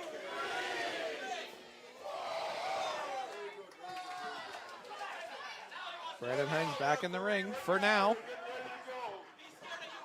Here we go. Just his cheering alone is intimidating the heck out of him. He says he wants to mess with the young boy's head. Hacksaw playing those mind games and a lockup with Brandon Hines into the ropes. Reversal, rolling around. And he's got a cheerleader in Elian Habanero. Oh, a shot to the face of the legend. Throws Hacksaw into the ropes. A reversal and a clothesline from the big man. Another clothesline, and Hacksaw on fire with a third clothesline, and a shot for Reggie Marley for good measure. Oh, he's got this crowd even more behind him now. What a series there for Hacksaw Duggan. Those big meat hooks coming at you. Looking to tag Elian Habanero. You know, at his age, you start wondering, but boy, he could take on both of them right now. Wrenching the arm there, and you're absolutely right, Dan. No ring rust there on Hacksaw Jim Duggan. He's still got it, looking for the tag, and Elian into the match. Joining the party, Elian Habanero. A big kick to the arm of Brandon Hines. Wrenches the arm over. Well, it's just not the same. Not quite. Wrenching the arm of Hines. Down goes Hines. Riding him like a Cuban pony. And that's vintage Elian Habanero. And you know what? You got to credit him. He's had his history of injury problems. With reckless abandon, he always attacks these fighters. But you know what? He still has fun. Absolutely. Elian's only got one speed, Dan. That's top speed. And we've seen that result in him being on the shelf for a while. Great to see him back in the ring. But getting choked out on that second rope and flung back into the mat. Now on his back. Hines in control. And that's why he's such a fan favorite, though. These PWA fans appreciate Elian Habanero going 110%, as the old cliche goes, every time out. Absolutely. His enthusiasm is infectious. Reggie Marley into the ring, and a knee to the shoulder, or rather an elbow to the shoulder of Elian. First time we're seeing Reggie Marley here. And you know about his bravado, his personality. He's got to prove it now by wreaking some damage. Reggie Marley rocking some new tassels on those wrestling boots tonight, as he's got Elian in the corner, flings him to the far side, in with a splash. I'm not sure about that color combo either, Sean. I would have to agree. Only two on the count. Sorry, still a little distracted by those tassels. I know, it's like, I feel like we're in a car wash. Yeah, don't get the hot wax there. Brandon Hines back into the ring. Good tag team action here. Marley and Hines cutting off the ring, keeping Elian in his corner. Quick tags and a big kick to the back off the rope goes Hines. Elbow down to the chest of Habanero. 1, 2, only 2. And Habanero pops right back up. You can feel that chop and hear it over here. Front face lock, knee to the midsection as Elian tries to tag Hacksaw. Back into the corner, another quick tag to Reggie Marley. Double axe handle to the arm. And you look at Elian Habanero, he's not much of a specimen out there, but he can take a lot of punishment. He's not going to win any bodybuilding contest, but he is a former champion here in the PWA and shows that hard work pays off with a triple elbow from Marley going down. And now a pose and a little hip swivel from Marley. Not sure how that's going to win a match. A little bit of arrogant bravado. And it doesn't help his cause by pointing over at Hacksaw. Don't want him on your bad side. He's a pretty tough guy when Hacksaw's on the apron. We'll see what happens when he's in the ring. Another quick tag. And Dan, 4 or 5 quick tags. They're great tag team wrestling from Marley and Hines. Good job of keeping Elian away from his side of the ring and just wearing the life out of him. They've identified the weaker member in terms of power of their opponent in quick tags and keeping a firm control of this match for the past 4 to 6 minutes. That's absolutely right. The big thing with Elian, don't let him go airborne, and they're doing just that. So Elian fought back for a moment there with a forearm to the throat, but Hines just goes off on Elian, down on the match. Sometimes Elian, when he gets guys outside the ring too, is where you see that reckless abandon a little more. He likes to go a little hardcore, make his opponents feel a lot more pain than he is right now. Oh, look at this great tactic. Look at this. Chokehold in the corner, Reggie Marley. Vintage Hines and Marley. Reggie Marley's too good to be pulling that kind of stunt. So the tag in, double team, arm wrench, and Elian back into the corner. How much more can Elian take from these two? This match could be close to over here. We might not see Hacksaw back in the ring again. Here we might have a chance. Ducks under and a double clothesline. Both these guys might be knocked out. Habanero might have a chance now, like I was saying. Might have life. Can he get up first and get the tag? Referees count up to 4 already. Marley's going to make it to the tag. Is Elian going to be able to make it to the tag? It does, and Hacksaw's in. Look at Brandon Hines run. And a meat hook to the face, another hard shot. Hacksaw Jim Duggan cleaning house. Hines and Marley's welcome to each other's noggins. Double whammy right there. Who is the legal man? I think it's Duggan and Hines. Here we got all four guys in the ring. We got a Kitchener tornado match. Elion outside, thrown by Marley. A rake of the eyes, and Hacksaw is stunned. Now Marley clotheslines his own partner. Oh, he's in the three-point stand. Stan, this could be it. Oh, here we go. Here comes the pain. There it is. This is all over. But the referee, where's the referee? 1, 2, 3. And Hacksaw and Elion with the victory. He's loving this now, Jim. Hacksaw Duggan with the pin. And that's a testament, Dan, to how vicious that move is. The referee outside the ring. Hacksaw knocks him out with the shoulder tackle clothesline. He was out for a good 10 seconds there. Oh, right out cold. That was